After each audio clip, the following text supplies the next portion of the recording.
do with this in some way here in the Port of Leixões. And so here we have the question of the planning of the area of the port and the supply of services that the port offers, pilotage and also the areas of safety in both perspectives, safety and security. Protection and safety of the navigation. I've been here for 22 years, 23.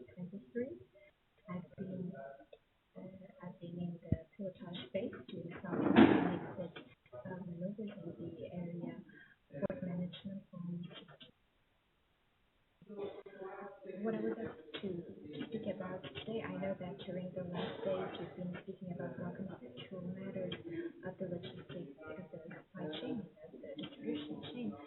As an operator, they asked me to go more to the terrain and to speak about the port processes and the port logistics, which are processes that you know about. This presentation has 2 moments. I'm first going to tell you what is the maritime transport in global way, and then what are the policies for this sector and the objectives of these politics, and then try and go to the terrain and to the port services that we provide in the port and try and explain a bit about integration and the way that they give an answer to all the policies, how the port of Leixões is reacting to those policies and guidelines of Europe.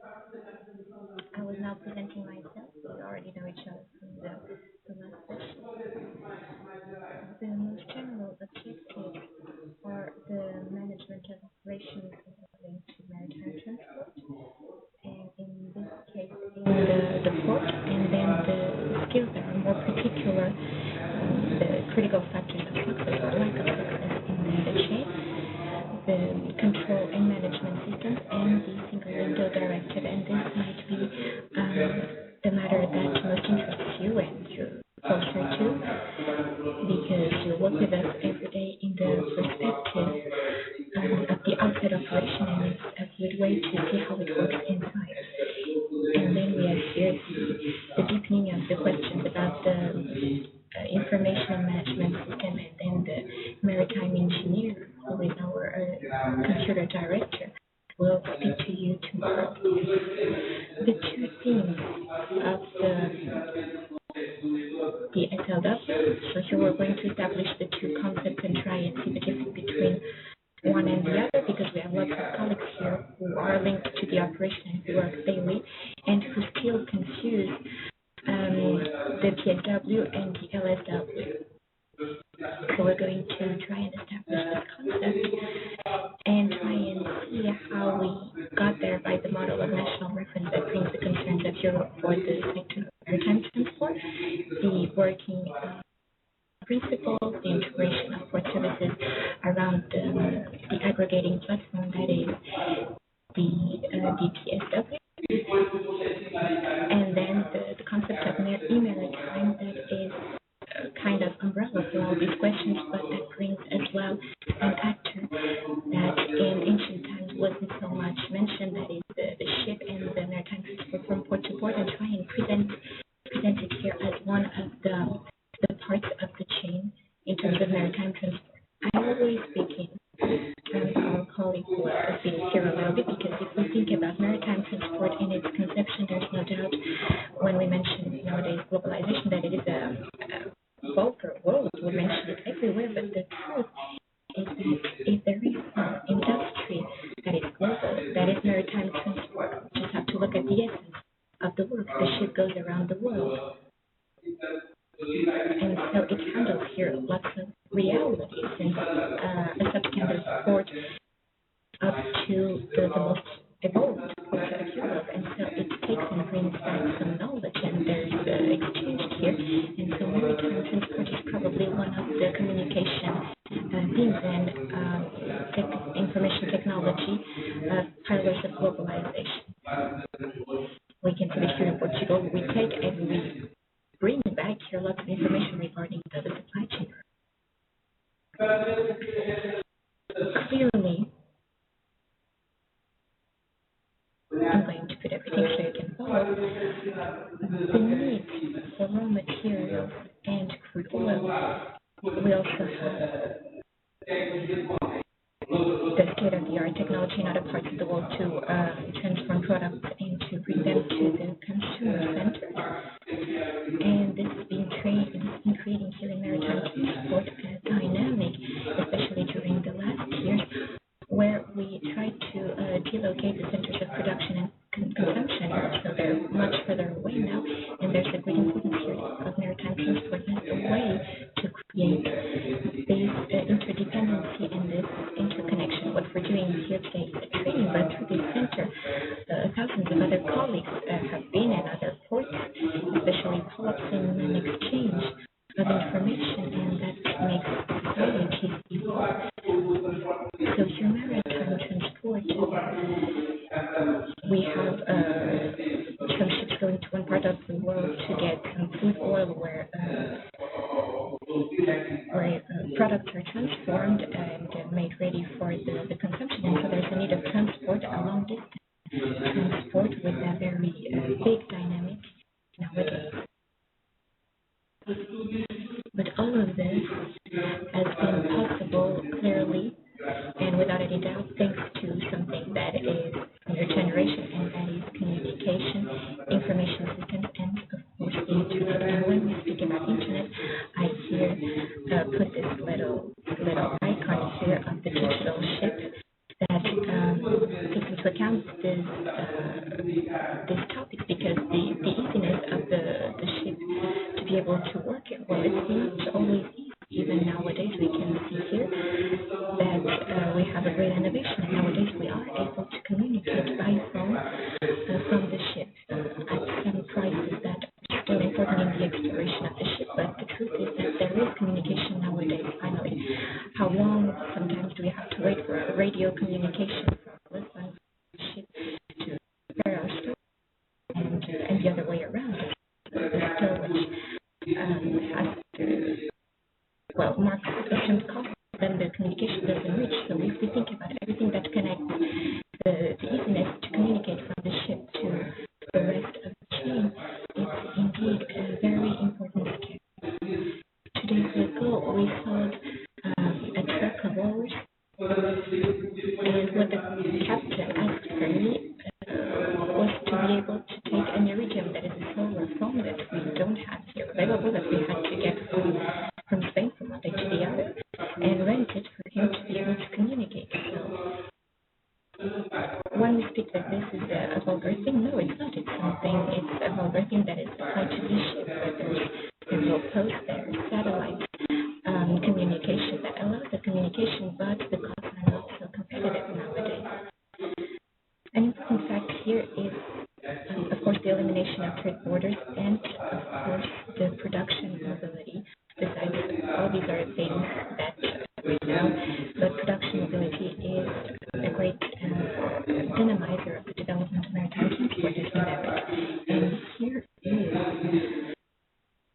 a map of the big navigation lines, the trunk lines, and that's about taking product from the great production centers and with quite differentiated values. So the importation of raw materials, using containers, also transport materials. So among the 90% of cargo transport, most of them go maritime way, but 62% of this value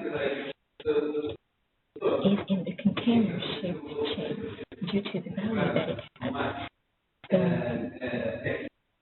The technology that is applied to the transformation of the containers goes all around the world. But here we have cargo where we can add value. So although 90% goes, 62% of the value of the cargo is transported by containers.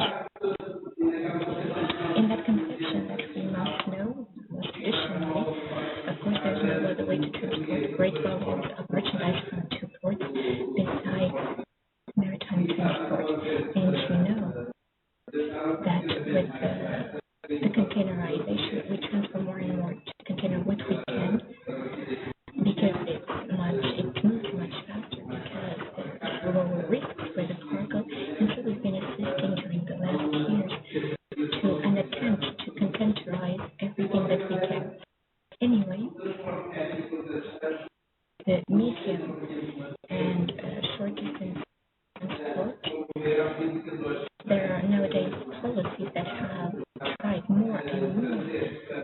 to bring to maritime transport a substitution to roadway.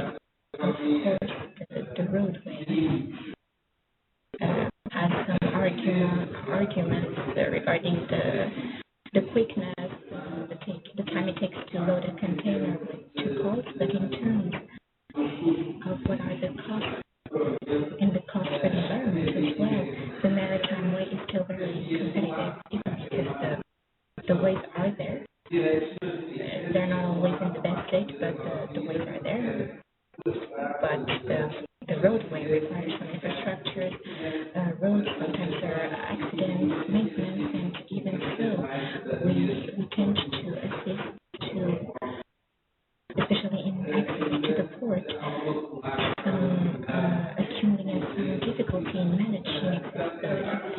So it's the most economical way to transport when we compare with the other means of transport by unit of cargo transported in terms, and of course this has to be divided by the unit of cargo that is being moved, and also in environmental terms, both cargo and passengers, maritime transport is still a more economic solution and much environment friendly. And as you know, nowadays we try to find solutions that are much more clean than what ships produce nowadays, with fuels with lower sulfur indices that have to be burned here at the port. And nowadays with new technology, we already have ships being built with natural gas. Some ships are already traveling with it in smaller routes here in the example, because nowadays we're still lacking the supply chain along the ports. For example, here we don't have a natural gas post. So this is definitely a fuel that is nowadays center of many pilot projects in Europe, and of course it's going to be the advent of maritime transport in terms of consumption and reduction of CO2 emissions. The importance of maritime transport here, focusing on our area, if we think about Europe, for example, we can see that the white paper for the European transport policy sees that 90% of external trade of the European Union and more than 40% of its internal trade movement of merchandise is made by maritime way. And we can see that it has a lower cost and a lower impact on the environment.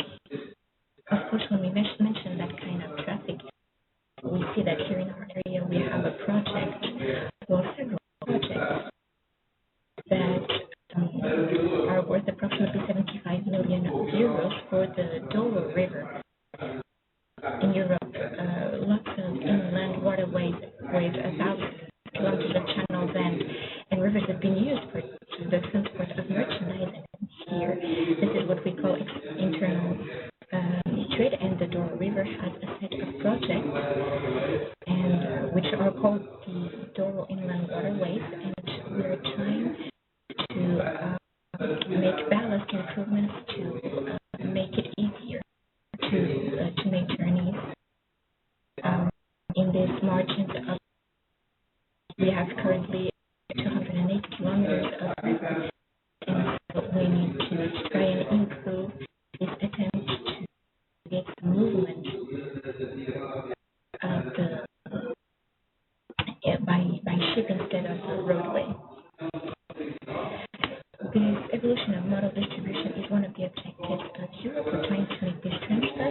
There's here a long way to be walked, and you are clearly facilitators, so to say, to trace this way, because as you know, maritime transport is still very complex. A ship that leaves here to an intercontinental journey to Asia, or from Asia with available to go to Lisbon or even to Leixões to Aveiro, has the same complexity in terms of documentation.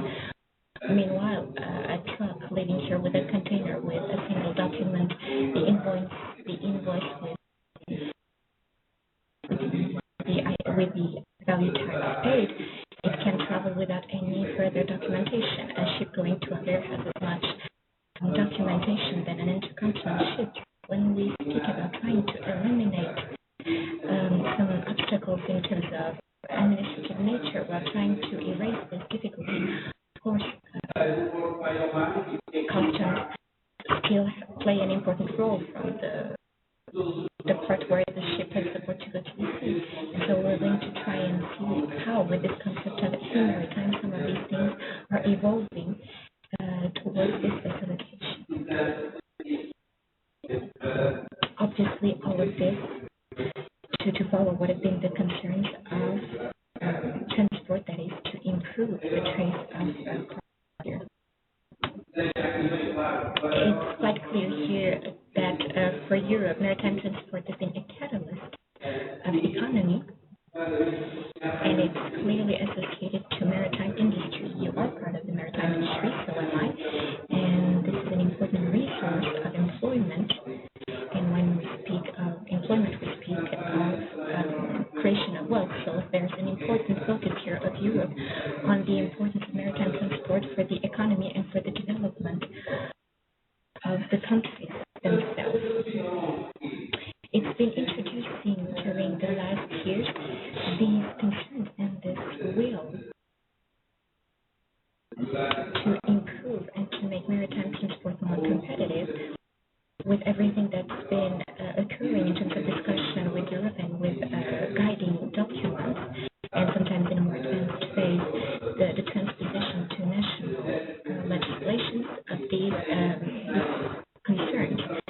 Without speaking too much about it, I put down some of them which for me are the most relevant, even to frame what we're going to say then. So it starts in 2001. Even nowadays, that white paper that we see here is still referred to as the guidelines, but here we mention a policy for the transport. The white paper is for all transports together. Of course, there's a chapter dedicated to maritime transport, but it's a policy that integrates all transport means in Europe, and its purpose being to implement measures that can provide efficient and effective transportation systems. In 2006, we had the Green Paper for transport as well, but more directed to the sea. The sea as a means of creation of wealth and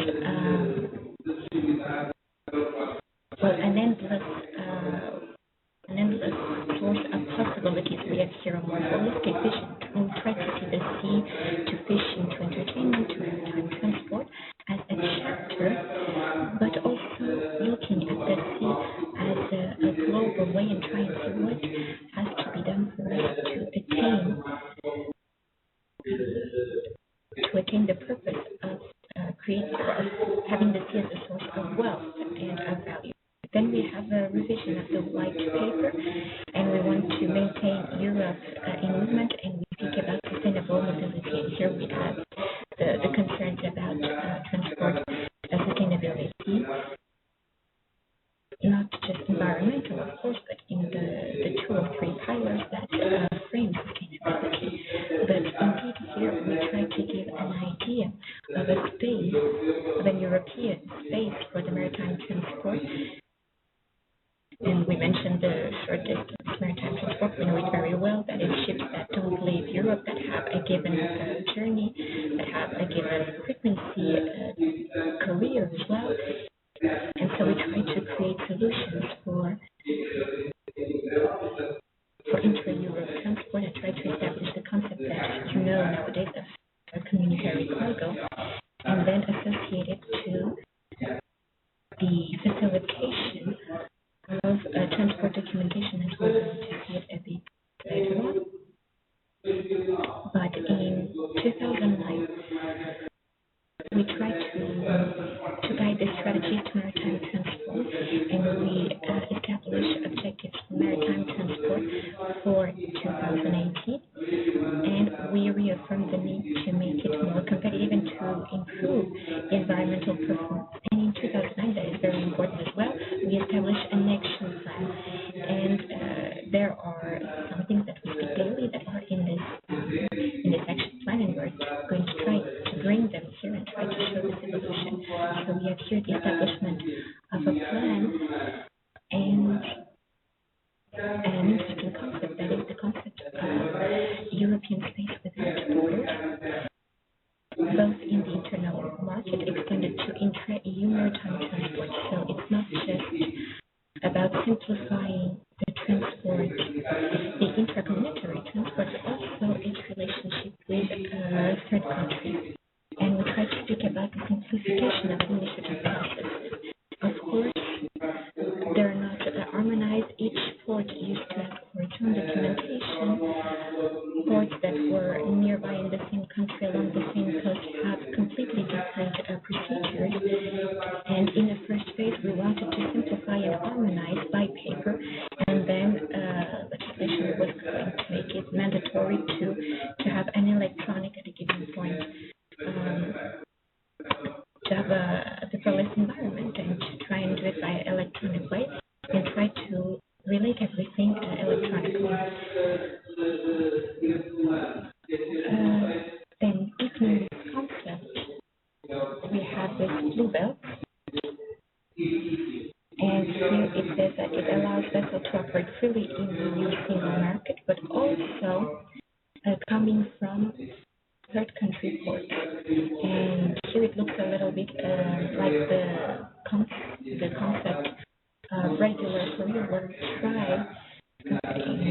in some measures as well to help third countries from different areas to be part of the reality of the simplification regarding intra-European transport. Now we're just going to focus a little bit on this part because this is a little bit more practical. And when we mentioned about concessions and what we have to implement, and we're going to speak about this here and see what does it imply to simplify the procedures. In a very, very fast summary, going through all the documents and just making here some highlights of the way that we want to. Of course, the simplification of customs procedures. First, for vessels only sailing between EU ports, electronic customs and the first approach of the single window of customs and even platforms that were built for Latin America countries, for Poland country, that is a generic and unique platform that is being used with e-customs, and that is very oriented to the treatment of documentation manifest with the customs. Then we have the 2010 directive that we had here, we had a limitation of the 1st of July 2015 to implement it, and it's still not implemented. It has been experiencing some difficulties here. Well, everyone understands it, but I don't know with which systems you work with. I don't know which platforms you have. If it is articulated with ours. If I can articulate my information with the places where you get your information. For example, MyEsk, they have lots of platforms with people they handle with in India and centralized. This is because where we are nowadays, since we have a computer and access to the internet, we can handle our business. But to do it, to integrate documents, a simple example here, for example, the CES an information database regarding passengers, countries with some risk, and when we put them in application, a crew list or a passengers list of a ship with 3,000 passengers and it's a PTS, he cannot see if Juan is in the international database to see if it's a suspicious individual. So when the ship is, they're still at the middle of the list. So this list has to be integrated electronically to be able to be compared automatically with the database and to isolate the suspicious passengers. So it's very simple to do it, but then we have to speak about the format, about the system. And there are so many operators all around the world. How can we ensure that it reaches places with the good format? And so in conceptual terms, it's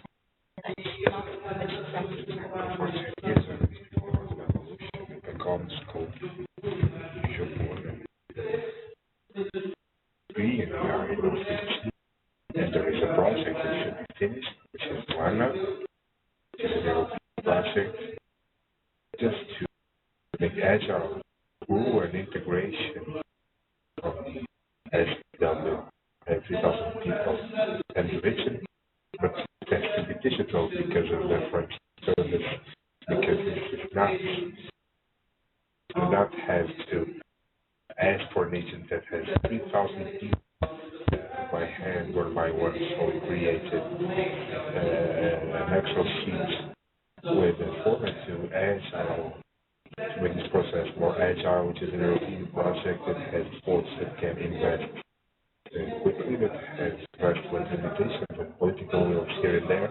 But when we speak about problems to advance and the difficulty of this advancement, it's all these barriers, although there is a lot of good, there are things that are in each country.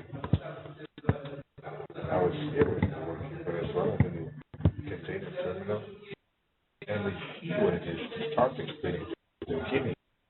The port authority there is the customs. All the documents go through the customs. When we get to the port of Manuel, where I worked for some time, I see once you get to customs, I don't see Manuel and the port of Manuel and the authority, all the port is customs. So there is a whole process of port management that is not interacting. We have here a port working 24 hours, all days of the year with services, and then you want to pass the document in the customs. Or the office closes at 4 or at 5. All the platforms are the systems. There are entities that's okay in customs can work 24 hours. It's not easy. So if I was to tell you the example of the shows that I report to you, obviously if the customs is not that they have someone always ready to articulate to computers through PW. These are the barriers to a fast evolution. This directive of the establishes clearly the formality of the statements in electronic format through an integrated platform. So I will give it this to show June 1 for this to happen.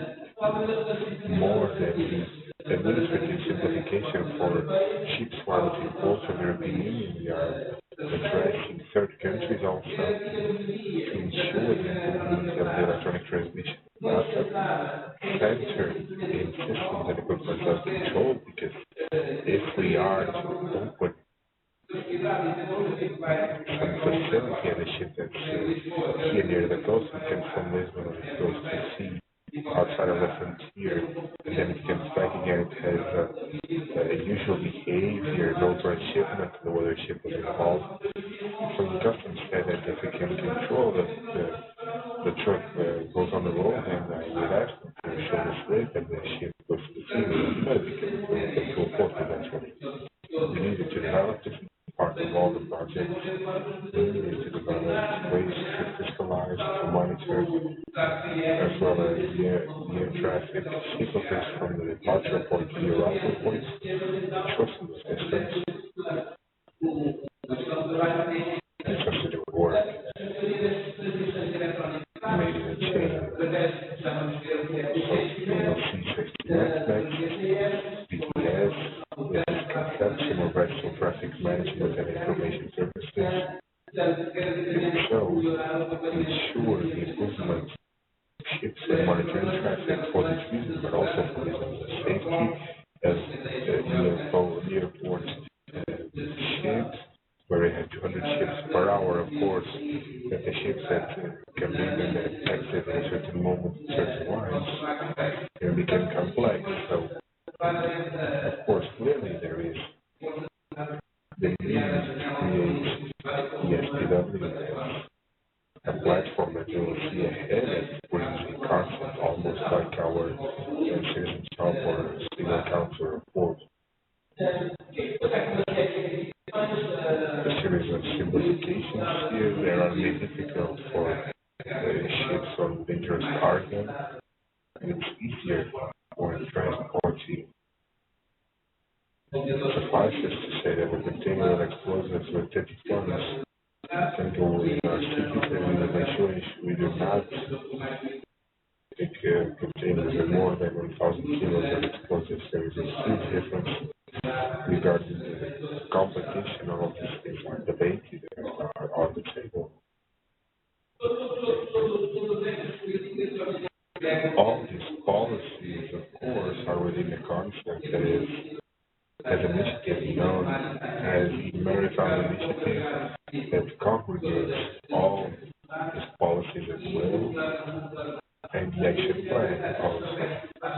So this establishes a strategic framework of policies and resources that are to advance to, if you will, any business regarding maritime transport that integrates clearly transport that can be integrated in the rest of the logistics chain. So we know very well that China, for example, that is pointed as the chain of the most efficient, has its stocks in the chain circulating, things that we will use in the winter on the other side of the world is summer, so summer goes to winter and vice versa. They have a chain that has a lot of harmony, that is quite well used, very effective. There is a marine engineer that has an idea that extended gateways, the cargo arrives when it's needed. You don't have 50 containers waiting for consumption. Today we had an accident, we broke the fender of our car. Of course, that's only by accident they will change today. It can please get here tomorrow or the day after because the truck will arrive and starts. Most of the stocks are in the chain, so there is a big importance to integrate all the chain in order that the stock management and the added value and that the transport is added value itself. So obviously this is possible by establishing advanced technologies and information and communication that ensures the interoperability between services and back to the same thing to be able to increase competitiveness, reduce formalities and administrative costs, never failing to have in mind the question of security and environment protection. Lean management establishes three great goals that are guided for safety and security that Portuguese have translated to safety and security protection and segurança. Ship can be used in an illegal way, can be used the concerns of 9/11 in the United States. The ship can be a ship of gas that can be used with an intention of provoking destruction.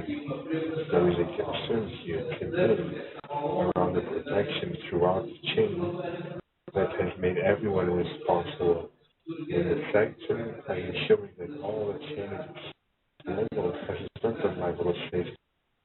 And the implementation of SPS codes, and it's our provision or our responsibility regarding the port that when the ship comes, work in safe ports, while it's here it's an inadequate level of safety that we ourselves within the port, through the implementation of the code, ensuring that certain protection, the control of access of merchandise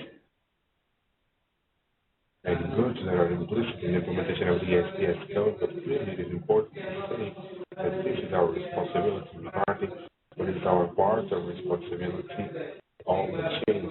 Of course, that those who consolidate English must have some responsibility in ensuring whatever type of cargoes, safety of cargoes, or that they are, but also to ensure that what is inside is exactly what we say it is. Sometimes the containers still keep the concept of dead thing. We don't know if it's there or not.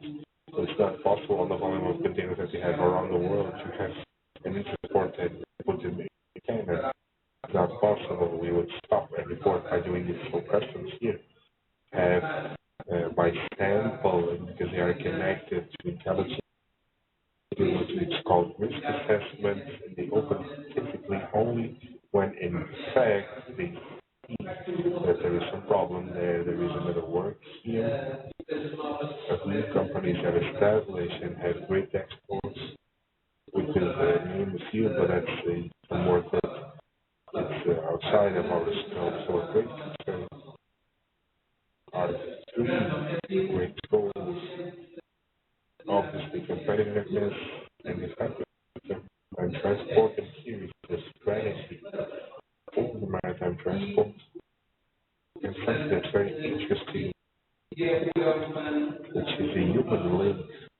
What we are doing today, you are colleagues connected to business, and so the importance of today for people of the sea to create conditions, working conditions, and training environment, and skills that we will see ahead.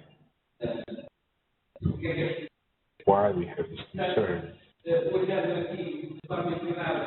So observing in an integrated way for the several domains, trying to frame everything that we are seeing in three great domains, the logistics chain itself from the A points to the B points, the sale to the buying points, domain of people, of human resources and human value within maritime transport, and then at the administration, and here administration on the level of platform and information systems. Three great goals that you see for the globality of maritime transport.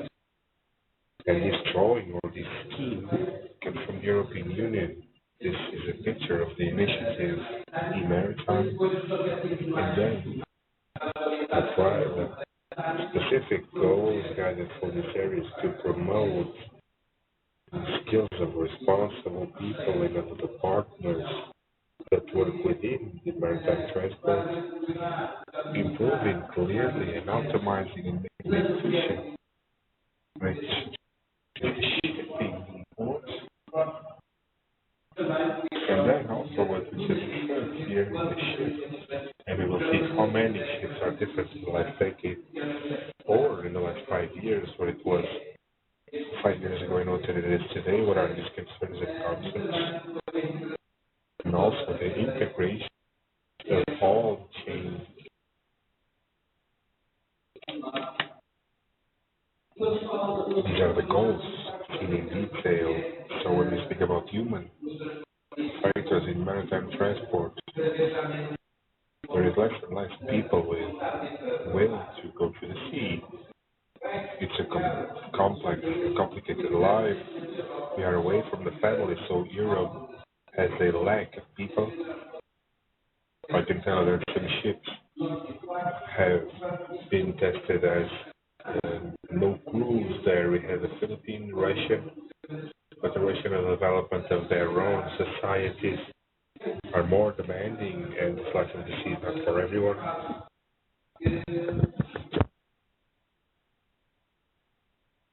Society, and it's well accepted that the things that we improve our quality of life and demands, and this was growing more and more people from the sea.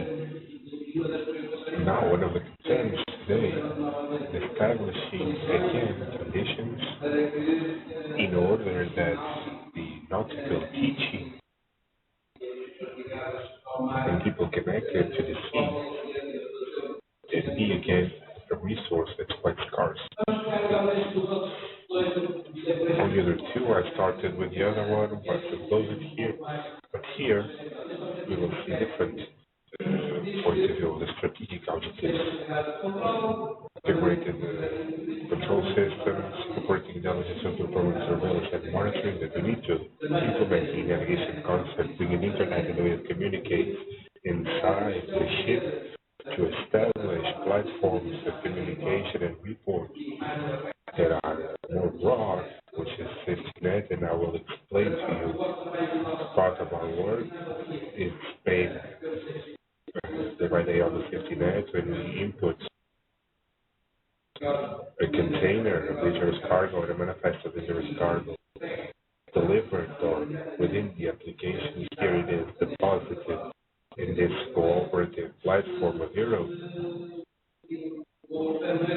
there is an error, a mistake on the entrance of the ship, we have a note there, and frequently know because people are not mistaken every day, but I had an email from safety net, please see that the agent put an IMO of a ship that does not exist, it's already scrapped. So this is scrutinized, monitored by system.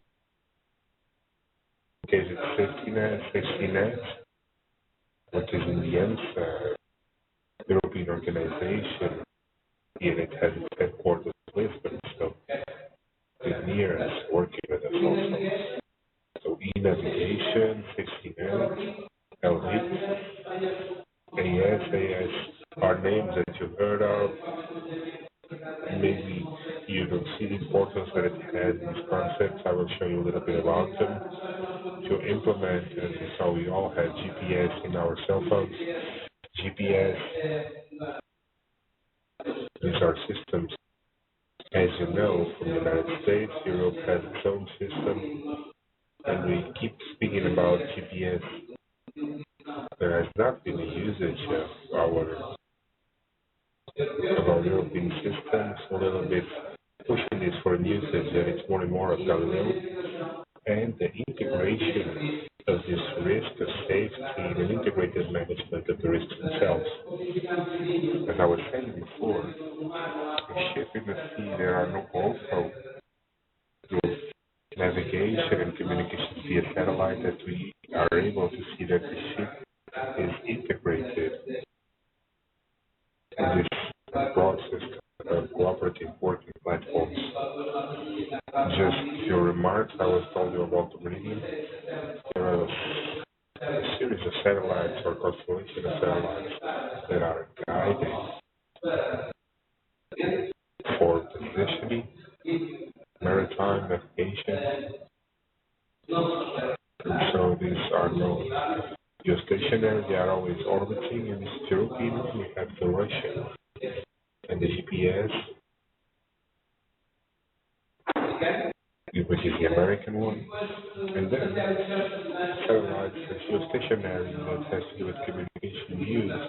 With communication, I told you before, the calling as measured speed, which is a supplier like any other. So these are industries that have their own satellites. But of course, without all of this that we are speaking now, this would not be possible. I don't know if you have a notion of the quantity of constellations of satellites that are orbiting right now and that are charged every time we take a picture. They say that we are in constellation in room number 3. So these are the system satellites that I wanted to present you.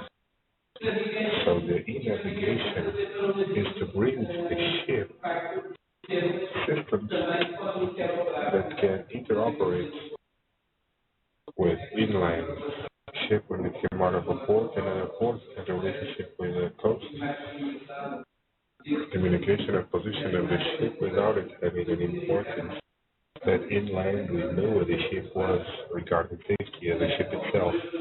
But today, what we ask for the ship is that it has a possibility of exchange of information to integrate the information on board and the systems, and to have an analysis of the information in at sea and inland that was to go from peer to peer, to have a relationship, an integrated relationship with services, but also to ensure safety and security. And in a decade, we had from the bridges of the ship that we knew about the wheels of the steering, but you know the bridge of the ship, so I'm only using some technical terms, where we can command the ship. There are information sensors, there were the systems in the bridge of the ship. We don't buy the steering wheel, we buy a platinum number 5, we buy a system or systems that are integrated where you have the information of the ship itself and the management of the ship. And what's more important here, the systems have communication and interaction with other inland systems. So we have a decade, and each ship that comes today has technology that is very different. And so quickly today I can send an email to the ship in the middle of the night, and the ship asks something about, for example, passenger ships that I am working more in my area, asking me what's the height of the ladder in the middle of the night, hiring services or whatever. The captain and staff captain send a mail to port and say, well, tomorrow what's the time and what time I will be sooner, can we change backwards or forward? So this brings efficiency generally to all the process. Without great detail, of course, this is more technical perspective, but this is the advent, if you will, of technology on board. This is an information system where everything is recorded. Since the voice the ships have the black box like planes, where in fact everything is recorded and registered since the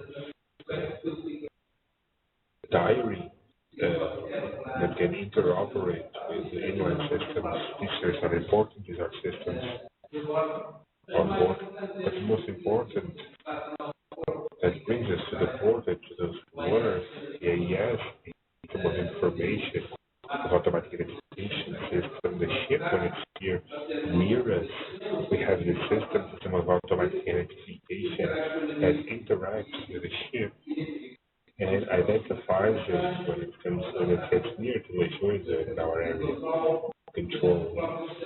The system itself that we have on the side questions of the ship, of the device of the ship, are you?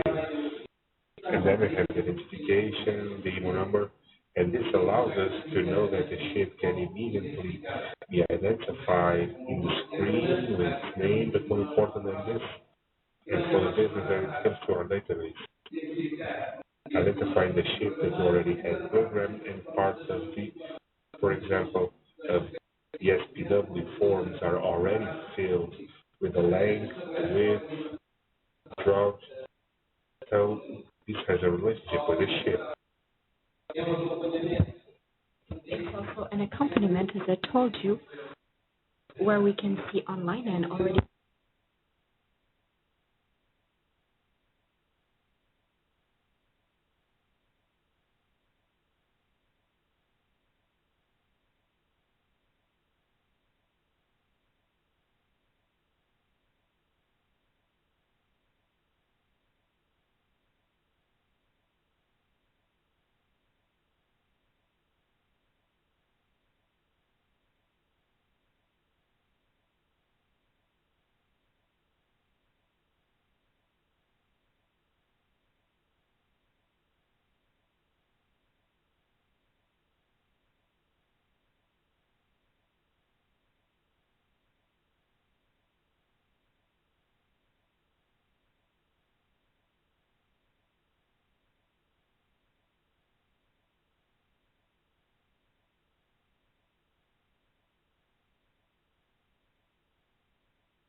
Where the plane is going, at what speed it's.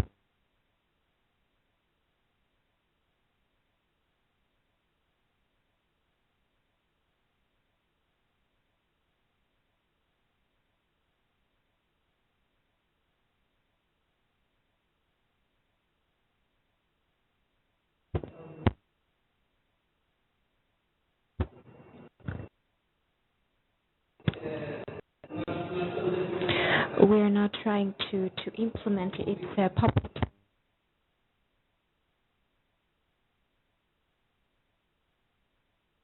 to put outside our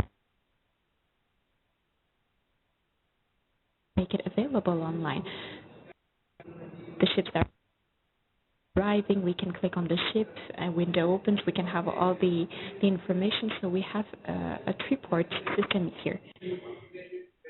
Just put Triport on the internet, and you have the link on Google, and the map of Port of Leisure will appear live, and you can then consult the current situation.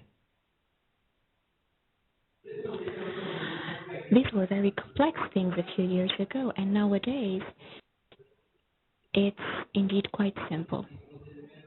We can see here that some ships, well, the internet here is not quite good, so I can't have as many information as I would like.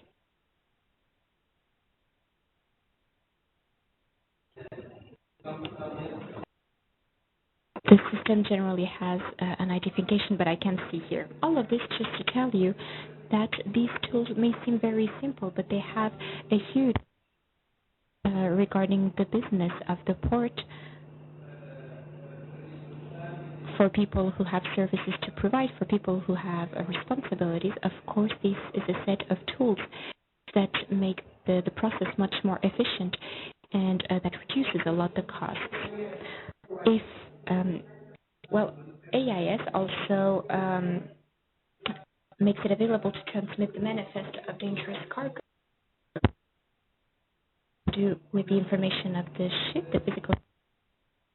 But there's also all the standard information cargo manifest. We're not using it through this platform nowadays. We're just using other systems to see it, but you can see this information there.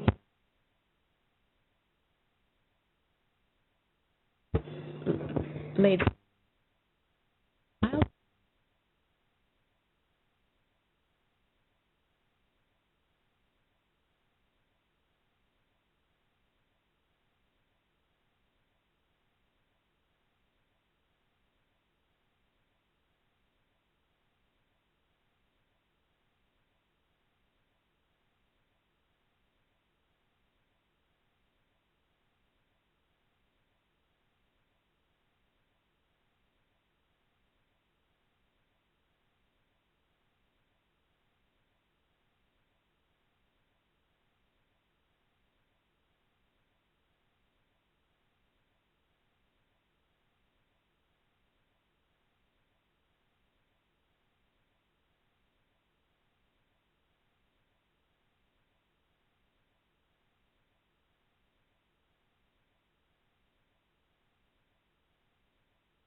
A little ship in it with an antenna, and we are able to know at each port, at each point, where the cargo is, and we can identify the ship and the cargo. All of this can be applied to the business, so you can see where your cargo is at any time and how it is, and you can have this information available to receive it. This is what I mentioned earlier, of course. With the evolution of e-navigation, there's a great pressure from the side of the port to accompany. And nowadays, lots of the ports do have these systems nowadays on land, systems that interact with these e-navigation systems. We have here the VTS, then we will schedule a little visit and we'll see all of these systems working. Here we have our VTS system, and it accompanies the approximations, the AIS, the identification of the ship, and here it's very oriented to our port safety, but also in the services, not to have delays at the entrance, for the approximations to be more fluid. the port VTS systems, we have our own systems. We have our VTS. Each port or most of the ports do have their own VTS. But as I mentioned earlier, there's here an umbrella on all these systems with which we all interact and that act as a great repository of this information. So when a ship gives me an alert, it is loaded to the internet. And when the ship has a entry slot, automatically the port single will transfer it to the safety net, and we can see here that a few years ago we had a black spot here from the Finistère in France up to Cape Saint Vincent in the accompaniment of ships. Spain was covered by its own company, its own ships, and then they entered the Mediterranean, and nowadays Portugal has its own system along several stations. As you can see, these are radar stations that cover all the coast of the ship along our coast. All the ships are monitored, starting the coast VTSs that we have. Our system that is linked to the national database for the ship, and each ship has to relate to these systems. Our VTS and our planning systems are articulated by this system that is much more global, national, that has lots of importance for the maritime rescue, that is the sea safety, and the need of maritime rescue. As most countries, we have a centralized system of accompaniment, so when we register an incident, we automatically communicate it to the MRCC of Lisbon, that then has immediately a helicopter or other means to accompany all these people. Nowadays, we have a system planned for these areas with doctors who accompany. Back in the time, we had a nurse in the ship. Nowadays, we have a doctor inland can make a diagnosis, try and see where people feel from harm sensors. All the onboard pharmacies are standard, so all the doctors on land know what receipt they can put, and they can give support and help people by this. This is just a fact, but you can see that the system is fully articulated and that it connects the VTS, the port authorities, the immigration, the customs, the air force. So you can see that they're all users who are recognized in this platform.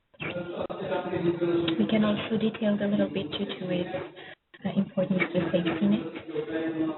It has a great importance in our everyday work. This is the system that I showed to you in the previous slide, so it's the one that is cut back then. But it's also articulated with all the countries in Europe, and here are we, Portugal, and our port with all the work, introducing the documents with dangerous cargo that automatically enter the national system and are logged into the safety net, which means that right now, the person that has responsibility here has a password that allows it to have access to the European platform. And if we have a ship at our coast with problems, with trouble on board, even if it doesn't come to relationship, if I go to the database of SafetyNet, I know exactly what kind of merchandise there is aboard. It presents a risk for us if we need to take safety measures. And so it's an integrated and collaborative platform, an integrated system among all European countries. And all the declarative data that we can put in is immediately available in the internet. It's not interactive because when I put the information of the dangerous data, it doesn't go to the other platforms. It just stays available online for people to be able to consult. If I'm going too fast, please tell me. I don't want to speak alone. I tend to speak very quickly and to speak with technical terms, so please feel free to interrupt me and ask for more information. So this is the system that we all work with. Another objective is competitiveness. And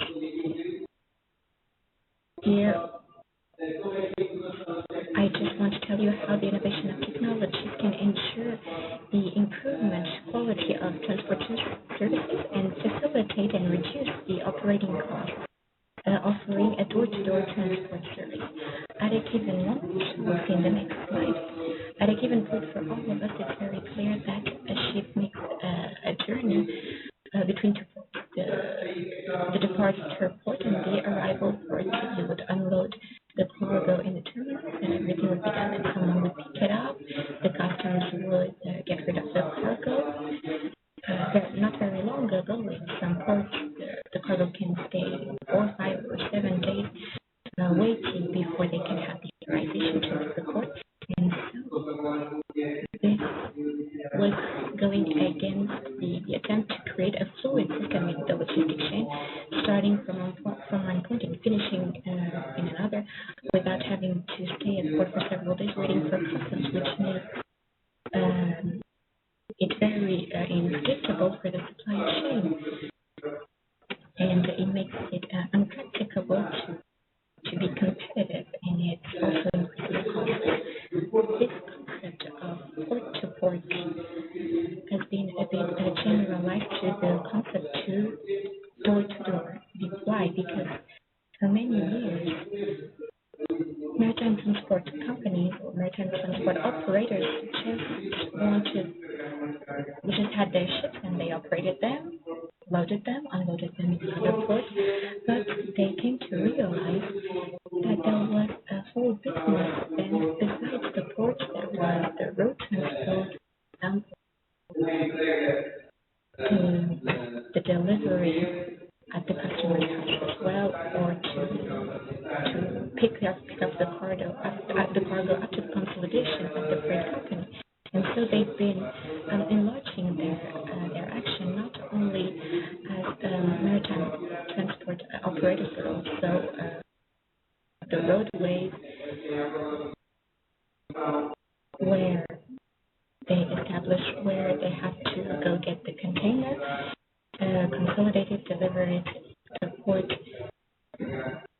unload, and do the whole operation in this door-to-door concept. But this is not just a matter of business, it's also a matter then of infrastructure on trains. These infrastructures have to give an answer to all this whole system.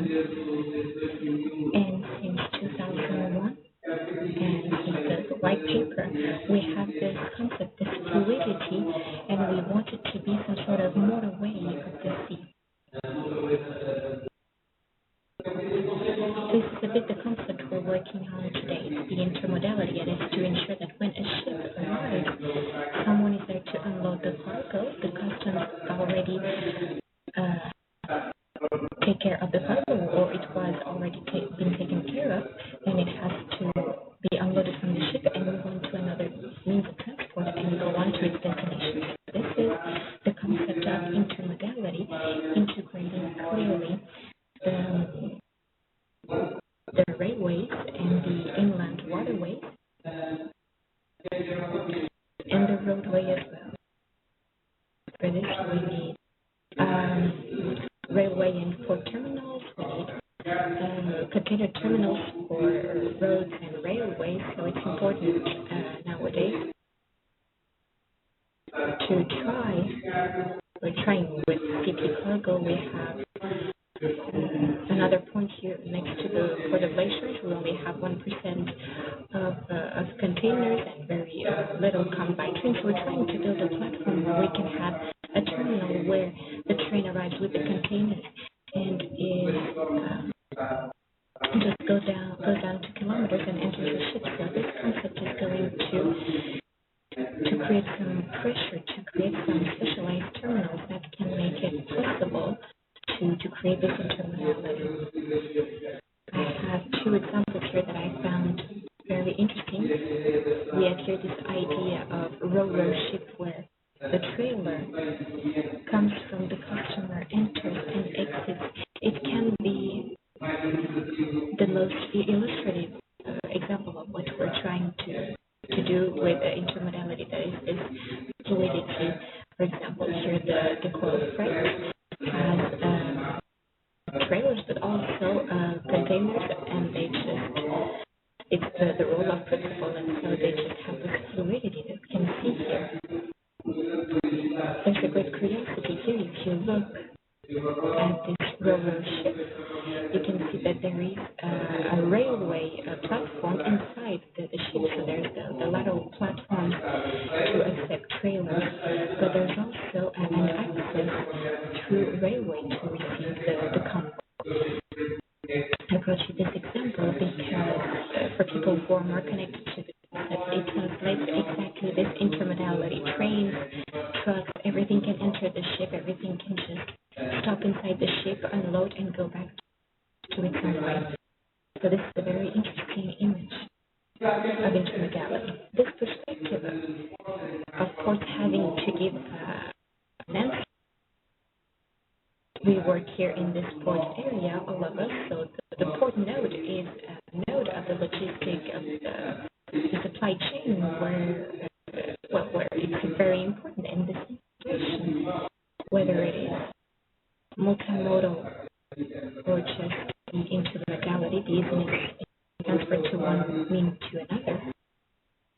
It has great challenges, and we have to ensure higher levels of efficiency. Everything has been very, very worked, very agilized to be able to have a greater connection between all these means of transport, and this makes it mandatory for the ports to specialize their terminals, and especially nowadays, besides their ability, to work on their information systems. I usually say of what I've been seeing here in this port and all around the world, that these three factors of competitiveness are the road fluidity, the easiness with which a truck enters and exits the port, the fluidity in the ship accessibility, so a ship that arrives and has services that make it more fluid. We don't have to have very good services at the gantries, work very fast and have great levels if then the tow trucks and other services just don't accompany the full rhythm. So here the competitiveness of a port or the efficiency of a port is not about adding up factors. It is what we generally define a port by the worst service that it has. When I was at sea, I'd been at sea for 17 years, and I was 5 years in containers. I never wrote about the best service that I saw in the port. I always wrote about the worst service. Each time I had some delays or some extra costs, this is usually what I mentioned. So it's important to understand that we are all part of a node that is very important in the supply chain. And we need to be all efficient. We need to reach a level of efficiency to make it work as a collective efficiency. Of course, there's great pressure on us to reach this, but this realization of the maritime transport geography ended up decreasing the arrangement. It wasn't always like that. We're going to speak about now. When I was at sea, the ship I was traveling in just went to Northern Europe, loaded, unloaded, went to the South African coast, we unloaded and brought to European ports. That's what we call the distribution. And so we just loaded and unloaded, and we did it from port to port. With bigger and bigger ships, of course, it's much more difficult to do this. The greater ships were built 2 or 3 years ago. When they were being built, only 5 ports in the world could receive them. So this makes it mandatory for the ports to invest a lot to accommodate these ships. And there's here a moment from the shipyards until we can give an answer while we try to crush the safety margins and try to reach definitive solutions to be able to accommodate these ships. but there are also ships who can't reach all of the ports. So there was a great reorganization through great terminals that are at the end of intercontinental routes called the hubs, as we have in Finch here at our case here, Rotterdam on the other side of the Mediterranean, the Tangermed, great concentrating terminals where the cargo doesn't even exit to the land. It's just unloaded from a ship coming from Asia. It's 5,000 containers are unloaded to the terminal, and then other ships do the transshipment or the connection with other ports. So there's here a great part of the containers and ports that are just directed to this business and don't have even border issues because the ships don't even leave the terminal. They just the ships enter and exit by the same way, and that happens here in Leyshunj. We can't accommodate such big ships unless we build a much bigger port, but it has its very own place in this business maritime shipment port. Here, the vocation of Leyshunj port and people who are here is to export our port wine, to import our needs, export our industries through here. We have materials for the siderurgy to be transformed into iron. We have wood that goes to our paper factories and Canada's factories. So it's a port that services. It's interland. It's our area of influence. We go up to the south and to the center of Spain. If we think about the space of Catalonia in Spain, it's at the same distance of Vigo as Aveiro, and so even if it's Spanish production, it can leave to a Portuguese port. A ship that would bring cargo for Leyshunj or northern Portugal would come to Leyshunj, but nowadays they can easily go to Finch and even have less costs by bringing it by truck or railway than going through the port. So these rearrangements around this great cargo concentrated that are in the cargo lines. Then we have the gateway port that makes import and export traffic to serve its hinterland. And then we have some ports that do the transshipment that receive the cargo that is not for this port, but the passing ship just leaves it for another ship to pick it up. Maersk did of the Leyshunj port a point to leave its cargo for another ship to pick it up later. So transshipment has a lot to do with this communication between two ships. For example, a ship coming from the United States and going to Europe, who has to go to Africa, can just leave the cargo there, and another one will pick it up and then take it to its destination. Of course, when you speak about hub ports, we're talking here about one of the best, that is the Shanghai hub, with 33,000 containers per year. So from here it can go all over the world. It has greater dimensions.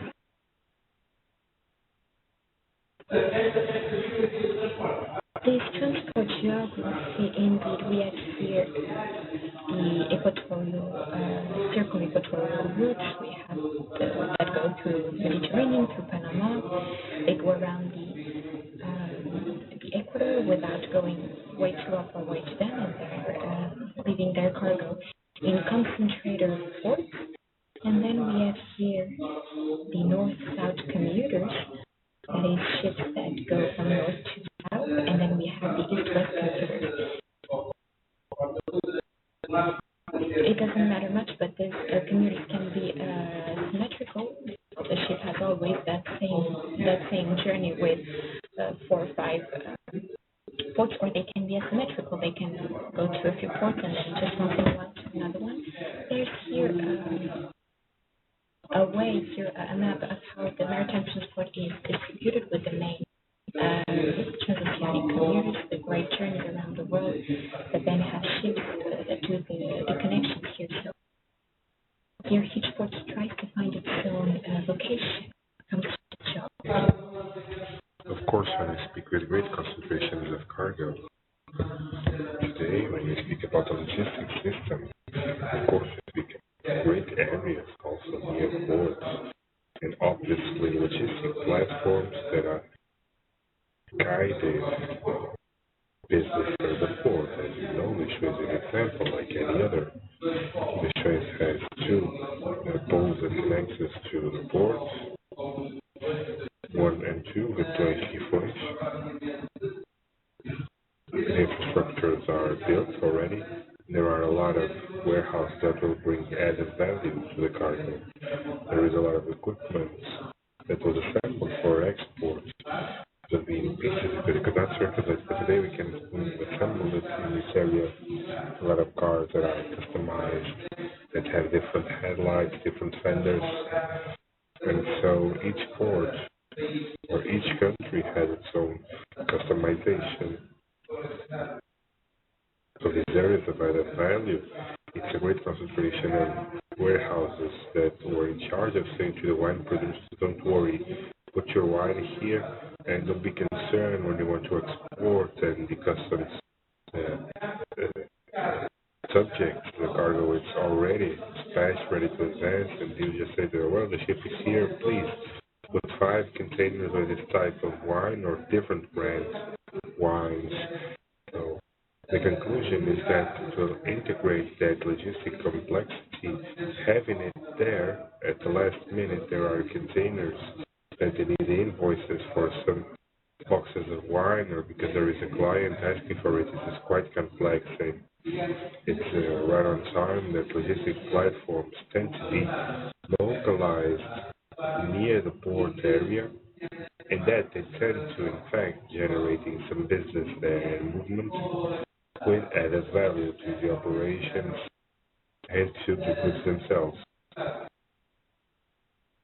Of course, as for the shoes, we can also look at it for a lack of space as a second line part, but this is added value to the goods that allows to conjugate maritime transport, aerial, and also railway.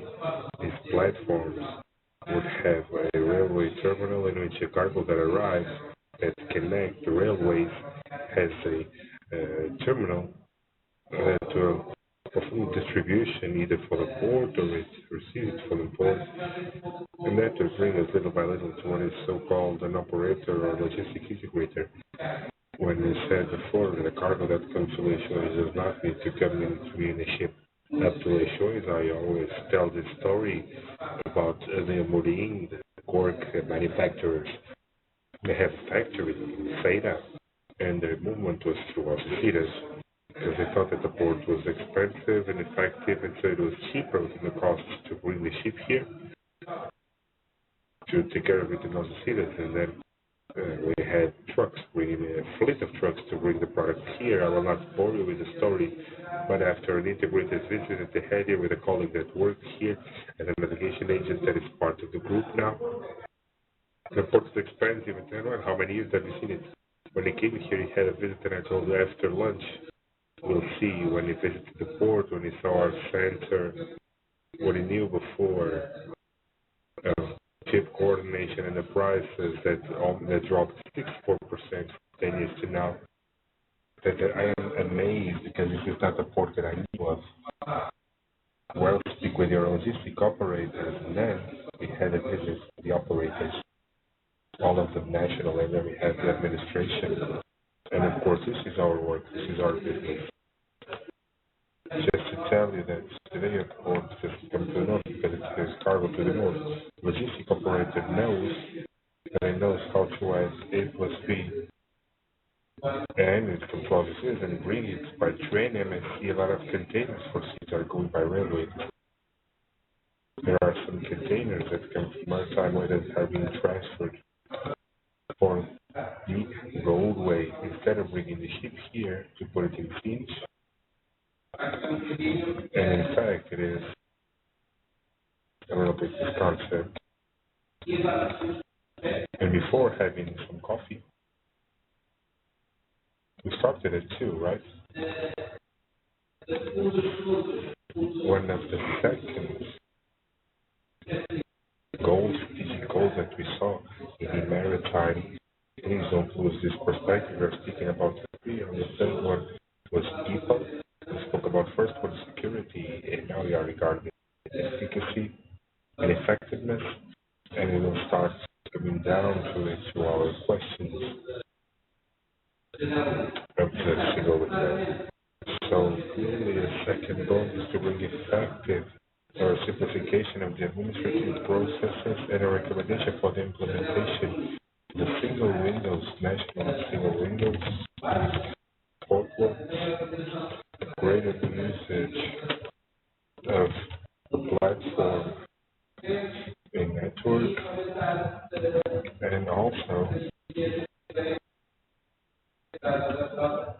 for integrated management for the port single windows, the single windows that internalize the complexity of the ports, but that interact with the national single windows, and that by 10, preferably and if possible in a more advanced state, that to be integrated with our bases of the world in the same way that today we are buying a plane ticket, choose the tour, the price, how quick can I go to Japan, and if we want to change it and sit on a computer and change everything. We have this state and see on the maritime business. There are cooperative platforms wherever you are regarding the aerial transport, almost the same thing. It's not more or less complex.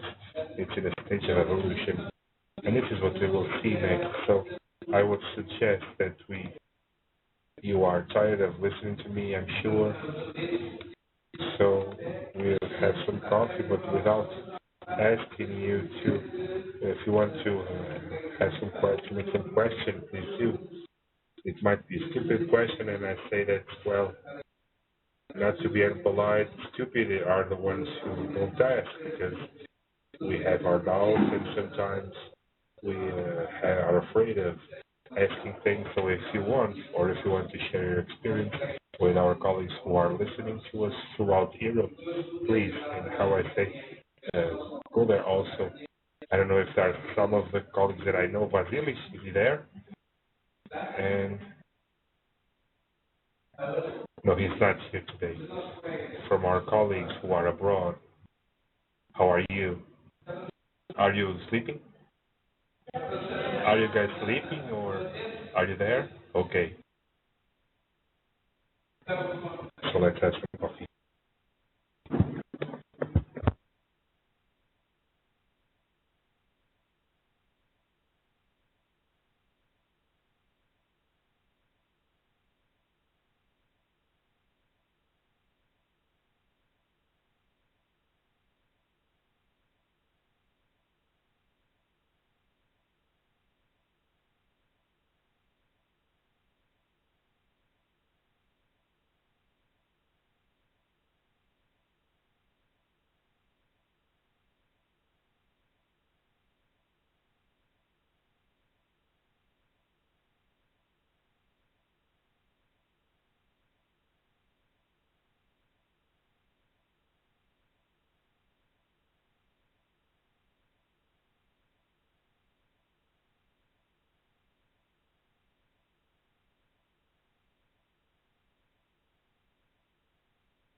We mentioned a little while ago some implementation difficulties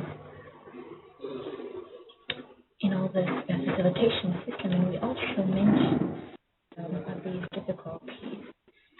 And the difficulty that you know this reality very well, a port has a set of services, public services, and some private services as well that you know well, of the carrier, the navigation agent, the terminal operators, and also official entities such as the port authority, the LP borders, the customs, the staff, all of them actors that in some way interact or must interact.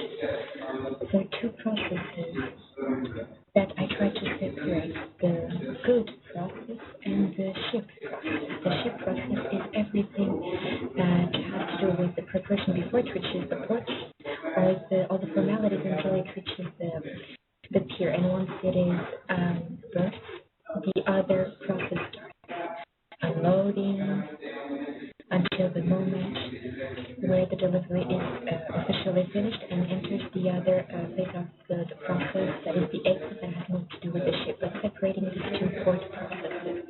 In those, there has to be a great communication among all these actors, which means that to help the ship exit the port, the captain had to do to the port authority, to the healthy orders, to the customs, and so there was a very difficult in terms of documentation, and all of this made this interaction among people very complex, very bureaucratic, and very much less efficient, and of course very costly. And this was the greater problem.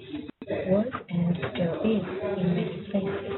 If we connect to this, the whole necessity of communication of the ship with its agent, the cargo documentation, the ship certification documents, and if in this interface that we have we can build, we try to put all this connection need to interoperate. Of course, if we already had a problem, and if this problem is not actualized, this in the simple interoperability will just increase the complexity. And of course, we see this nowadays. We discuss, for example, the ship has something it wants to handle, and that needs a process for the railway, another for the roadway, and another for the logistics area.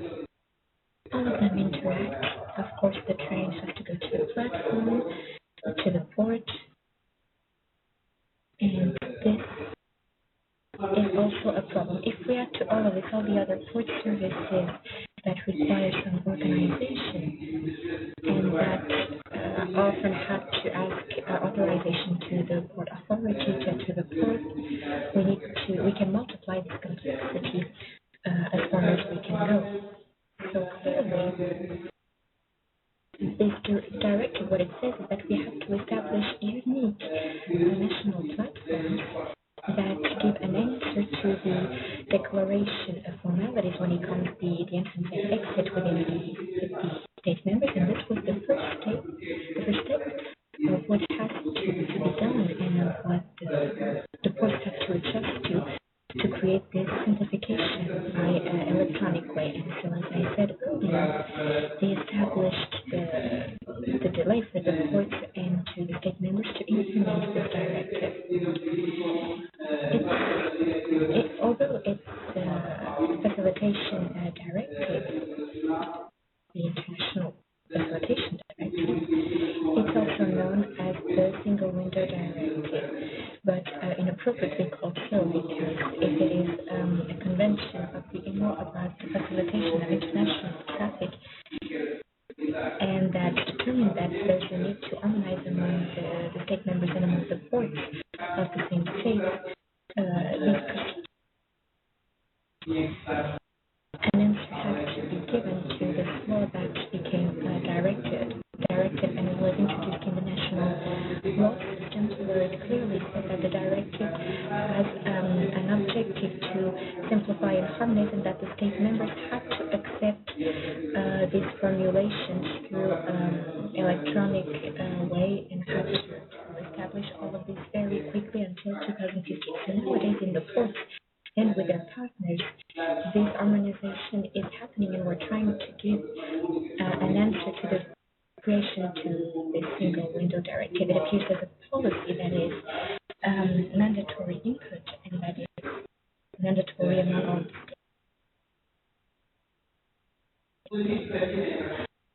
Before arriving to the port, a ship has a series of formalities, and we're here speaking about the macro process of the ship, some reporting formalities. Each ship has to have some pre-notifications that are automatically classified. That is the notifications for ships arriving in, the borders control, the notification on dangerous or pollutant goods. So all ships have to pre-notify the port 24 hours before their arrival or for shorter journeys. As soon as possible after exiting the previous port, a ship coming from Aveiro has approximately 6 hours to reach us, so they have to introduce it before arriving. We can't accept a ship before having this notification on dangerous or pollutant goods. The notification of waste to be collected or not. And as I mentioned earlier, the notification of the ISPS code. I'll say a little bit more about it later. These are the formalities in terms of SOLAS that are mandatory. There are 6 of them, but there are then others that result from some international actions that make the instruments. That is the cargo declaration, the ship stores declaration, that is the consumables aboard the ship, the personal effects of the crew members, and then we have the maritime declaration of health as well. So these are absolutely mandatory and they are in the electronic platform. But to reach this level of work, of course, there's been a national work, both here and in other states. It was the first phase of harmonization. And harmonization is not making everything the same because the ports have different extensions and in their agendas and in their locations within transport they can have different aspects. And so first there was a need to harmonize all of this. And here in Portugal, for example, there was a previous project to many other projects in other state members. We didn't know rigorously all the processes, and there were lots of workshops and meetings where we mapped all the processes from the most simple process. When we want water, who do we ask it to, where, and then we mounted our computer systems on it and the platform as well. So all this process was mapped from the part of the cargo and other aspects, and this is an endless roll of all the process, and this is the first phase to map them and then to understand at which level were the national ports. Many years ago, this when things had the people, we were already working on a platform that was financed altogether, first of all, us alone, and then with 2 and 3 other bigger ports. And then there was here a beginning of harmonization, but we have already a very strong structure in terms of platform, and so we had to understand where all the national ports were and the time we needed for them to be at the same level, define that level, and then to re-engineer the process. So the first thing that you knew here in late March, that was the common platform. This evolution to give a level that was stipulated, there was a new version that was SW2 that is nowadays in force, but we will still move to the third phase, that is to incorporate this project that has to do with the crew and other elements as well. So this was the evolution of this project until we reach what we know nowadays. Each country will have its own model. In Portugal, we have a platform, and these represented as well a few years of fighting for a platform that was in the customs, for us to interact altogether with the SPS, the Platform for Maritime Transport of the Customs that interacts with us. If we look, well, this map here is not very current, but we can have a look here. And if we were going to see all the story, a lot of work was done here until the customs accepted to work in the system, in the port system, that is our PSW here at the Port of Legislation, that is our investment, our development, and that works with all our partners and authorities, and also with the customs directly in the SPS system. This connection was first established closer to the Legislation customs, and now we have national authority by the SKS. With the Port Authority, this was probably one of the last to establish and to accept to do the operations in this platform, but this connection is made nowadays. We just the connection with the national authority because there's some questions of safety here that come into order and that still have to be solved. But here, locally, the matter has been solved. So this port single window has an electronic platform that establishes a single window concept, and is that once documentation is placed by one of the partners, it is available on the platform and is distributed in the right measure according to what each part has to use. When a ship asks for an entry authorization, this request automatically goes to the port authority to authorize and to give the authorization for the port to accept the ship, and we all work collaboratively. Then we have the stop shop between particular economic operator and all government mechanisms. And our will here is for it to constitute a platform, a business platform in network, where the port authority is a broker of information. So it receives, it treats, and it makes available and saves all the information. And I don't know if you already use it, but we also have the service desk. So everything has its own complexity, but we now have a PSW support where we have colleagues with contacts available for support regarding the connection with the systems and other computer complications. And so this platform allows the connection. If we see, for example, with the relationship, the container terminal had its own system that works with us in terms of exchanging the information, but if we go to the cargo terminal, they work directly on our system. So there are several ways to work together. The port single window, so it induces a significant reduction of cost and administrative time. It allows to anticipate the dispatch of ships and goods.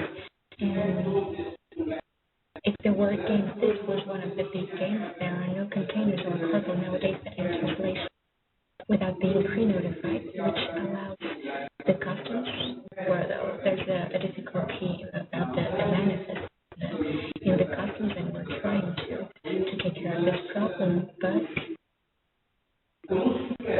the previous announcement of the cargo allows for the customs, as I explained earlier, for them to evaluate the risk of the cargo, to take knowledge of the kind of cargo, and to authorize this risk evaluation.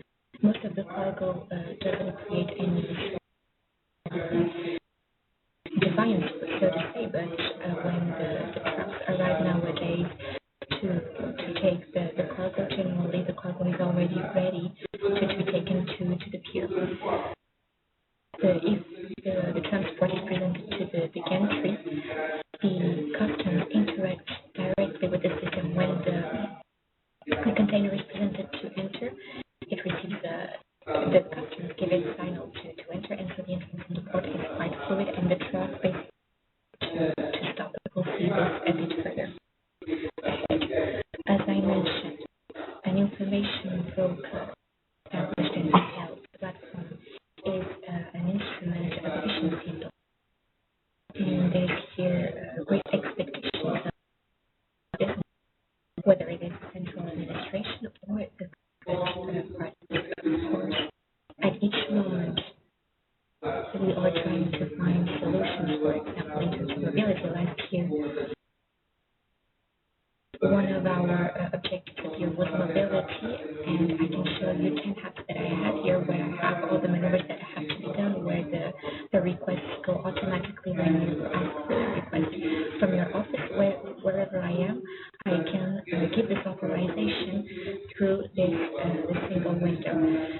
So if you send me an authorization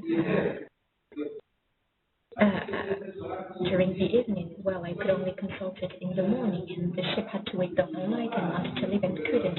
So nowadays it's much more easier. If I tell you now that 50% of the budget of years was dedicated to mobility, and that this year it was 50% for systems and innovation. So this is fundamental, and the need to actualize is a necessity nowadays. I can even show you an example of planes here.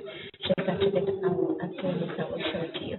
I don't know if you're also PSW working. Have you already worked with PSW directly? Well, for you, it's everyday knowledge then. What about difficulties? Everything I'm saying makes sense. This is quite a great lullaby. It's a very important tool, and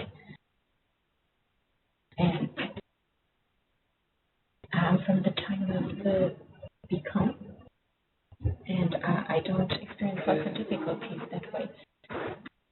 We had some difficulties initially with the customs, of course, because it was in the single window but not in the SDS or vice versa, and it was a bit difficult. And do you recall I mentioned the single window support? Have you been using it? But you know that exists. Yes, of course we do. And sometimes we can send information to the single window.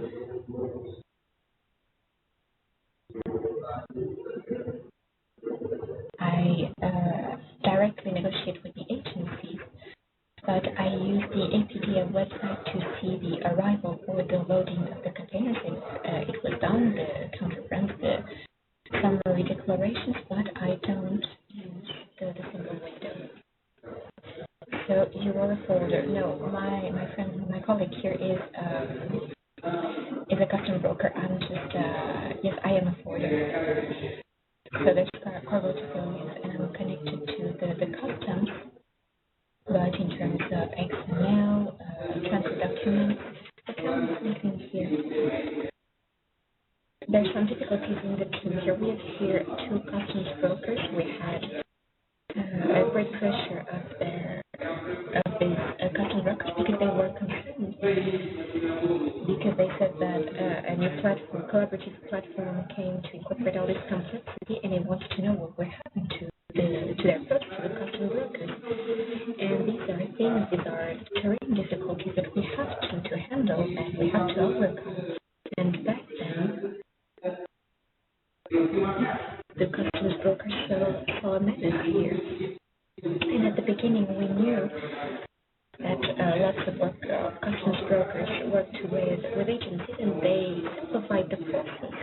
Before, they had lots of people working for them and handling this, and then they started working with other agencies, and so we already had an incorporation of the complexity. It's manual, but it's a way that would solve the problem. When we incorporated this, we realized that at some point there were customs brokers who were working with passwords of navigation agencies in the app. We made several workshops here with the customs broker bureau to solve these problems, to ease their concerns, because nowadays we built a way within the platform that is the explicit responsibility authorization, where we can authorize people with a password to handle a document or all the document, or just at once get the agent just says that he delegates his authority to these people, and everything becomes much more easy. And so the customs broker started helping solving the difficulty. They work with their password and manage their own affairs within the platform, and we all managed to work together much easier. So this complexity that you saw in the drawing previously, what the platform and what we in this case support, who manages such a platform, tries to incorporate all this complexity, all these little connections that we could see there. The objective was for the platform to manage all this complexity. And it here ensures that the integrated information by all the partners simplifies the departure process, making the interoperability much easier. And there's another purpose. And if you see what our mission is, it is to make the port of relations a reference in supply chain. And so we're trying to grow in the platform oriented to the rest of the business, the logistic business, and the extra reference. And there are several processes in course. We'll come to that a bit later.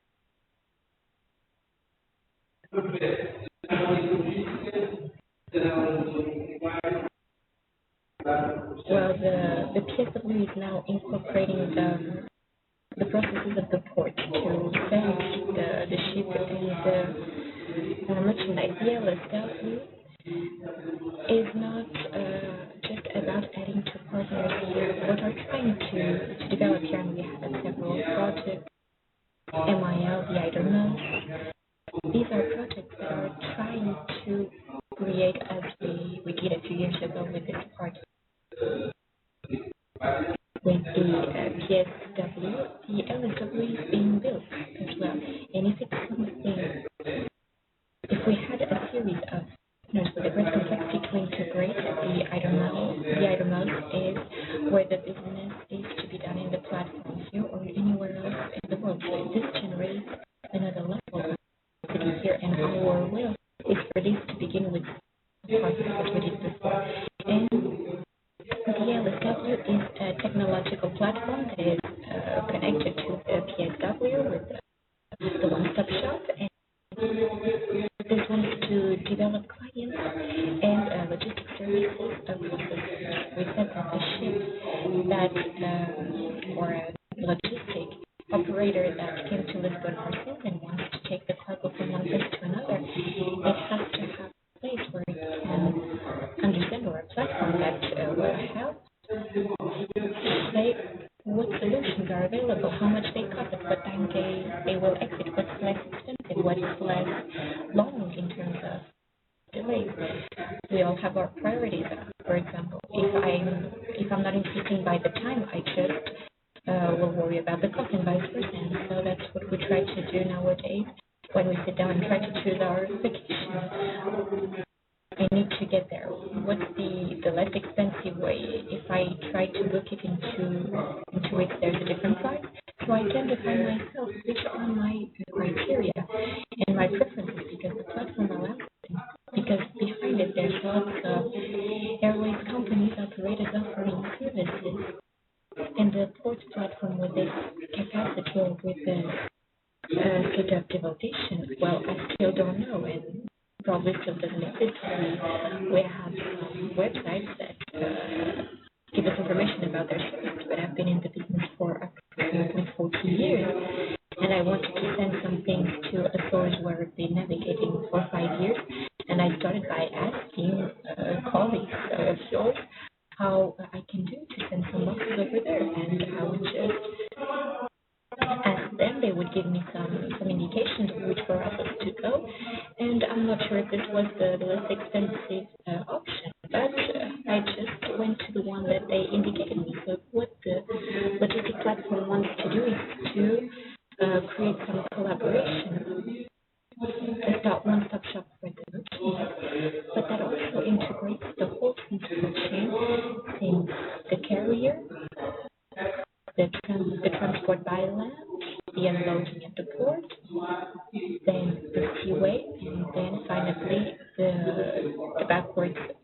transport, the door-to-door transport system from the customer's shelf to the customer's site. Of course, there are several levels here in the process, in the planning of the transport, in the maritime way, and of course the organization from the port to the final destination. So different processes and different dominions who administrate, who have platforms, and we have here several levels of interaction here and there. And this project, the MIL, is, well, these are partners in which Portugal also is. These are European partners where we are trying to create a critical mass to achieve with some suppliers of logistics services to the railway, to the roadway, and even to creating collaboration. This is a collaborative platform indeed, but where the port community, all the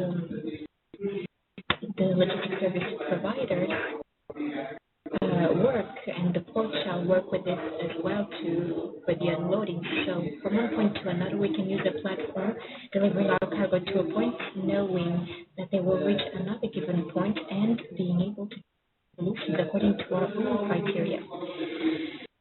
The logistics single window can give services that are harmonized and qualified. There's here a question of certification. When I buy something on the internet today, my greater concern is to know who is my partner on the other side. I'm not sure if they're all certified generally. For example, buying a refrigerator, I go to the internet, I check, and I have 10 suppliers. Since the lower prices, I have to see if they have additional costs, if they deliver at home. And then I choose the less expensive one, but sometimes we have to pay immediately to pay. We don't know if the refrigerator will get home, but sometimes I can see suppliers, for example, that have certification. And for me, this is a great argument. It can be a little bit more expensive, but if it's certified, I can go to the website of the entity to check if it's really certified, and I'm more comfortable buying. So if we see all of this in a greater sphere, in a global sphere, it's necessary for the platform, for the people who are going to manage the platform, to ensure the acceptance of partners that are qualified. And so it also ensures this interoperability and the standardization in the exchange of data. What is it going to allow? The traceability of the cargo. So the traceability means the trace and the tracking. The tracking is a follow-up, an online follow-up of your merchandise, for you to know at each moment what it is, and the trace is when you receive it to make the historical of what happened back then, and for insurance matters, understand the whole way that was made before.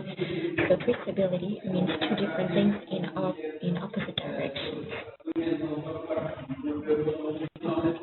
Well, right now you may not see the concern and the need of this, but it's important for us to know and to have both aspects. Real-time information, and to make available to customers access to the best logistics. So that means trying to hierarchize what are our criteria and should both policies. It makes it possible to sell a business on the platform. We mentioned earlier the stock cost and the predictability in the whole chain that allows us to make a stock management that is fluid in the chain, and try and find solutions that are harmonized and multimodal and optimized, giving these solutions door to door. And with an hierarchy of what we have been approaching here.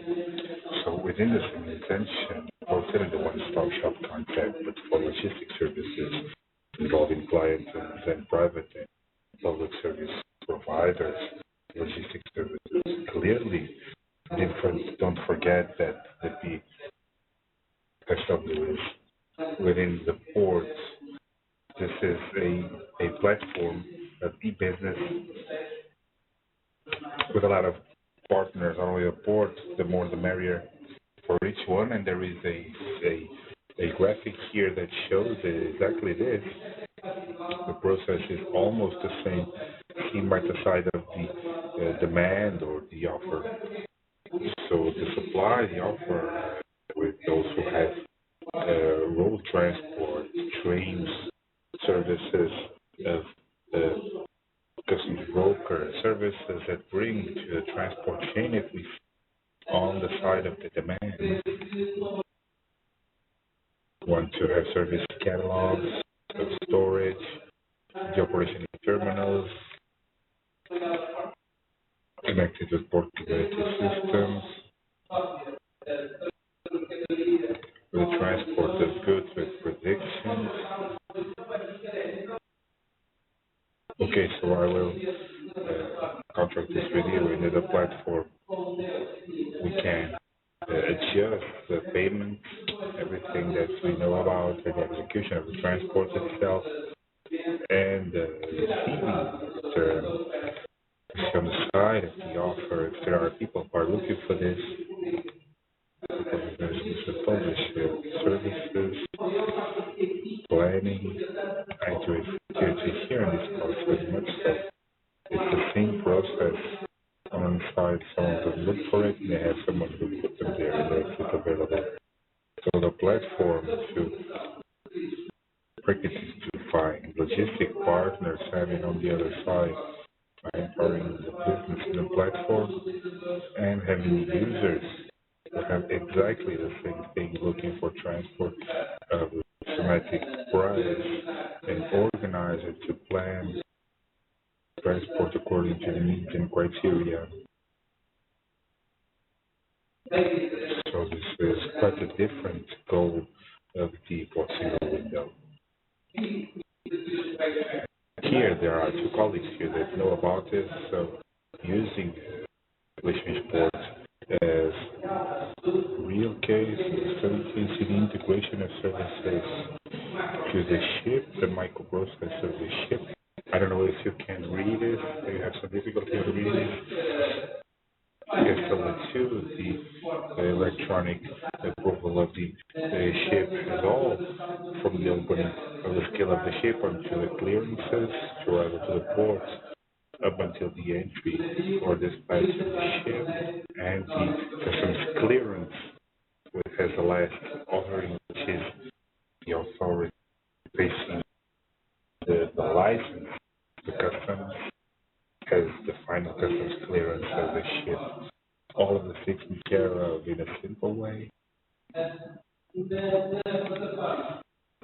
the platform, all the procedures inherent to the entry, the clearances of the authorizations for entrance, with an emission of entry and exit of the ship to different partners that need to authorize it,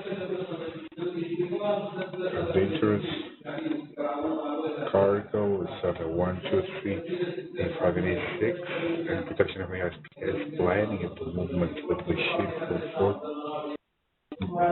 scheduling of report services, the different authorization of from the need of repair of ships, the services of ship's handler, services provided to the ship. Usually the port single window has the opening of the process has I call it the service menu or the chart after the service is provided. But for those who know in the end, who has the form, do you know this form? Okay. The catalog of authorizations and documents that are needed for the entry. You click and fulfill the forms and the services that can be requested from the port. I was asking you about mobility. For example, to make it faster when you ask it for an agent that requests a service in the app, I get this request that is identical to the one that's there to ask for to the general authorization for the Coimbra ship with a certain scale. To authorize can be the most diverse service. When I receive it here, I know that I have a request at that moment, and then we can have. You know this from the inside, of course. This is a form for the colleagues who are not daily using this. If you go to the website, opening you. Just give me a second because I will just put my entry data here In fact, after all these years, and what it would be, this complexity that in a certain moment to be here in the training and being able to answer in any part of the world, there is no doubt this brings some maturity to the process. I have a request here. From this side, we have a form that we call personal tasks. I have my personal area as director. I have a series of decisions that only I can make because they are more specific, or because of my training, I came from these, so they want some of my knowledge. But when I have requests for ISPS, they go in the test to my colleague or other colleague that has dangerous goods. So here we can specify exactly what to do. This is my screen with the tasks that are following here. Creating an answer to the work request.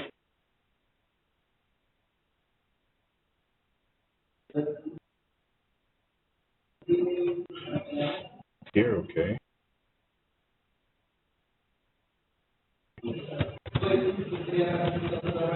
Was requested the requirement for works on board for the Zephyr ship on the scale 2200. That must be this one here. This one installed, here it is. This is a request that I received here from any of your colleagues asking for the authorization being made by the people on board. If it works with fire extinguishing modes or not. My side. The simplicity with which we answered to, we accept it. If this is filled, it's recorded then.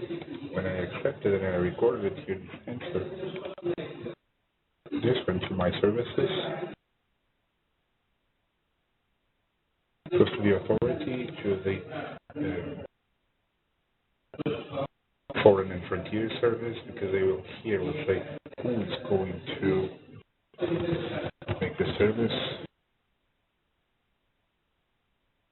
All companies that need to place here in the request itself are those who come in with a car to the authorized stuff. So this, in fact, was to internalize the complexity because of that this clearance, the agent needed to have an afternoon asking for the authorization to have a sheet that will be signed on the port authority, then for CEF. And here I can authorize communication to all the entities that can congregate this clearance and the authorization and to respond to it as well. The process is open with a notice of arrival where you can identify the ship. The characteristics, many of them are pre-filled. Yes, identifies the ship and it fills with automatic chart. The XPO, this was for filling the first form or opening the process, chooses the ship, and immediately the chart is available and it's associated with this form. And the characteristics of the ship for each one of these fields. You had relevant information. Set up the information that the list of passengers, creating it, notification, mandatory notification, the hazmat that has a work of dangerous cargo. In my area, I have a colleague who specializes in MDC, which is a code that you should have good training in it, and we will have training about it. That as an assessment that determines how the cargo can be transported in a maritime way. Dangerous cargo, proximities inside a container. They can go inside a container or not, also need to be separated or segregated. What our colleague does, when he receives a manifest of dangerous cargo, the notification before the ship arrives, He will check all the containers and all the cargo that come in the ship, if they are according to the MDG code. If they do, he will give his dispatch, his clearance saying that it's okay, and on my side, I need to have service to the ship. I can only accept the maneuver and schedule it after having the okay in my back office saying that this is already seen. So in Euro's cargo, it's in accordance. If not, it will not come in. We will ask more information, the safety chart of the ship, of the product, notification of residues of the ship, of waste they need to leave waste from cargo or produced by the ship itself in its normal combustion. It's a simple operation that can be in place 44 hours in 24 hours. And we try, it's not a perfect thing, but we try to understand the quantities because we know the capacity of the ship to store this type of residue, and we face the residue that come on board with the capacity. And we have a study that was developed in Europe that we know how much the ship, according to the size and the weight, how much does it produce in a day. So usually we have no problem. People are aware of environmental questions, so usually they leave and they ask for the collection of waste when it loses its capacity, or they can choose a port that's cheaper. But when we see that the capacity is close to the limit and it starts for a bigger journey, well, we have a first step of interacting with the ship and saying, okay, so where will you put where you are producing, so you can see there is some resistance called the port city control to assess, because everything we can do to show that the ship will have discharge in the sea. And from 40 years ago, when I started to go to the sea, and when on tank ships we were authorized to put the waste in the sea, certain tons by navigated miles, so we would leave a trail. So today, obviously, the world has this concern with environmental questions, and measures were created in order for this not to happen. So to all ports, it's mandatory to have the services available for collection of residues, and then the SPS declaration that comes from a safety declaration where the previous notification needs to have 10 previous ports in order that we have the safety level the ship has operated to assess if the ship needs an additional measure when it stops at the port. If it does, we implement the measures at the rate. As you know, every ship that are international trips that are above 500 tons gross tonnage are mandatory to have the certification of SPS in the terminals in which they operate in, that is the case of the terminals of Liège. All of them need to be certified by the National Competent Authority and the Declaration of Cargo that you so well know. So it was integrated in the Liège, all the services, what we call the coordination center for ships that we will visit, and that we have to provide all the services to the ship. Since proximity by DPS, pilots, towers, collection of waste, protection, and safety. All the services are integrated in a single room, and they are all under my responsibility. So an open space where ships, please speak to us. From one point to the other of the chain, including some control over cargo, is made on the space that has 3 volumes of safety and security planning, and then the cargo part that we will see currently working. So any requests for these notifications are all integrated in the space, in the coordination center for ships, where we have tools that you will see afterwards, but for your reference, where we have a 24-hour work, and as we will accompany the process, you will see those notifications and documentation So the process of the ship, we articulated VTS, so when we have all this documental analysis and have all parts without the VTS, the radar tower has all the information also. And so a request, as we talked before, for each one of the entities, once inserted, it falls on all of them. And so if you see that in green, up until all of them are green, so from our side, we plan and supply services. We integrate this information on the VPS that has the connection with the ship. And when the ship arrives, it can only be returned if the lights are all green. This means that it has all the dispatches and clearances that it's ready to. And so then we manage our services once mark the ship and the clearance is given electronically. So we agilize our services and all the services are under my responsibility. So everything that has to do with the process of the ship is centered and integrated not only electronically but also in the provision, also all the services. Since the pre-arrival to the service provision, it's my responsibility as a team that manages in an integrated way all the services. So we accompany, obviously, the arrival to the pier, and so port activity in a moment where the ship berths starts a different work, which is the unloading. Now, most of the ports today, the activity of moving cargo, all those areas are concessionized. There are two different concepts. It's called the tool port. It was what we were before. And today we have Diana Tissel that is with us today, where the Port Authority has sister cranes up until the crane operators. The ship and all the services is provided by us. So some years ago in Lachouinch, we became private. It's not private exactly because it's a concession.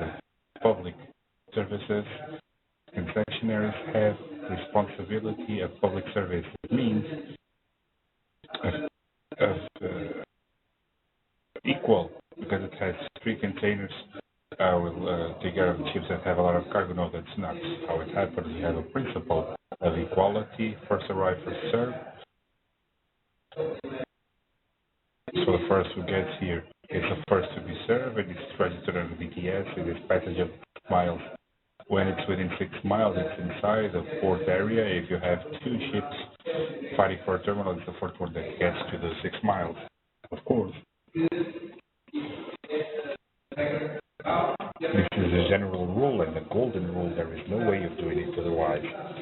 But in the regulation, there is the provision that port authority once the port interest can decide in a certain moment in other ways. This is not the first time that I have to do it, and I will do it as many times that I want in the analysis that I do. I repeat on that many times. It needs to be on the contrary. That I'm here on 4 times I needed to change it, speaking with partners. The ship that it's losing tide, and if it doesn't get in the next hour, it loses 12 hours, and a ship that it's arriving, but it comes an hour after, I have no doubts about the ship that I will. It's not the one that arrives first, but it's the one that I am ensuring the interest of the port and of the ship. So the other one loses an hour, but this is a day. So I have no doubt that's the way to act. When we decide like this, we have the complaint from the other side. No doubt there. We are just deciding, okay, but I was first. And I don't care about trends. Mine was first, so it's the first one to work. So since I'm here and I have a measure like this, I speak with people and I tell them nothing stops us calling and articulate to them. So in fact, there are questions of interests that are clear and they are visible and clear with the port service. So a client that comes to the port needs to have an equal treatment in every client that has a smaller expression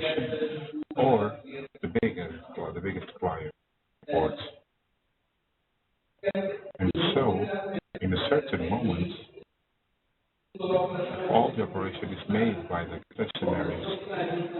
But in the contracts, they have a duty with them when they should transfer to us all the information that the movement of cargo in the same way that all the information that is produced by us and it is relevant for the concessionary interacts with it. So ETAs and all the information that's relevant for the operation, it goes within our system and it's distributed by the concessionary at the same time. That's why contract obligation, all the information regarding cargo is of our knowledge. And our model is that we would not exit the business, the landlord board, which is another concept, which is the landlord board that I receive rents from our concessionaries in. And I'm outside the business a little bit. English showing that in many airports of Europe, this is not the model that persists. It's step forward. It's the so-called the business-oriented port. We are oriented for business. We want the concessionary to have some business, to do some business, because the more business he does, the more I do also. We do exports. Of course, this is a marriage by convenience. I have investments too. I do also the peers we need to put them in to remove sand. It's us, and we do also the lighting. It's also about us. So in my choice, I have been doing investments, as you will see, to simplify procedures that are of our own platform. It has a development cost to the Port Authority, and so we have a proximity to the business with concessionaries, because promoting business and creating conditions in the port in order for them to have competitiveness, we will have a lot to deal with it. So it's called the win-win relationship. We work well the port, so this goes to the limit. For example, all this investment in the platform and development is ours. We are not charging anything. Neither of us are paying any fee to get into the platform, no cost of platform management. But this costs us millions of euros in development. And the client asked me, how do you pay this? Is there a society for managing the platform? No, we really need competitiveness. Okay, but this development, investment, equipment, this has a huge cost. Yeah, it does, but by making the port competitive, we have more business, and that's our payback.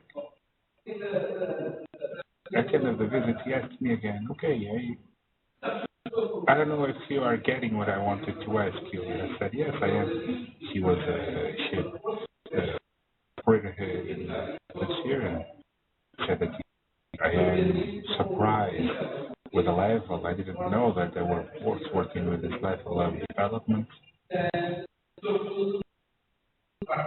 Bringing up part of the clearance and dispatch of goods, and he asked me again, I'm not convinced about the cost. How? And I told him, okay, I'm going to tell him, maybe it's easier for you to understand. It's after the visit that I showed you how you operate and the times that you have. If you think that your ships are coming to Lisbon, you are paying me this development. If you are convinced that I will change port and I will come to Lisbon, my investment is paid. My investment in the concessionaries, because in fact their conceptions and all of them are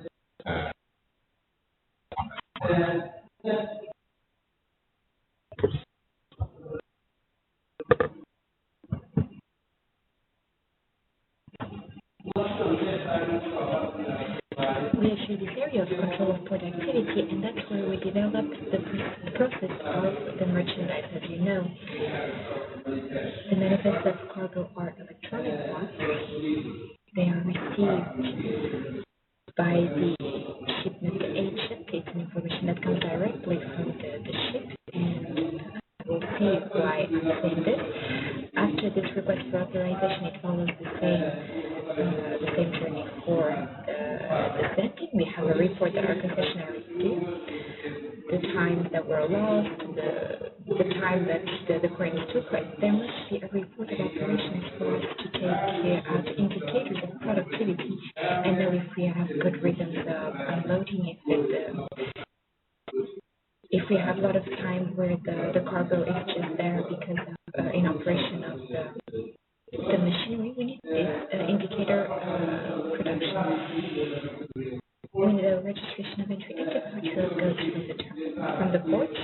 And in Lishmash here, we chose a concession where there are no gantries in the terminal. Each terminal had its very own gantry, but we transferred all of this to a unique gantry. So all the concessionaries, the customs, and our worker are in a single installation where, as I showed you earlier, all the services connected to the ship were integrated because the dispersion of information, the simple fact of being in an operation room and listening to the discussion among partners and the phones regarding the ship, all of this creates a cloud of information that can be transmitted through paper. The next day, a colleague can help another one, and one of them can overcome the other one. The history is always present.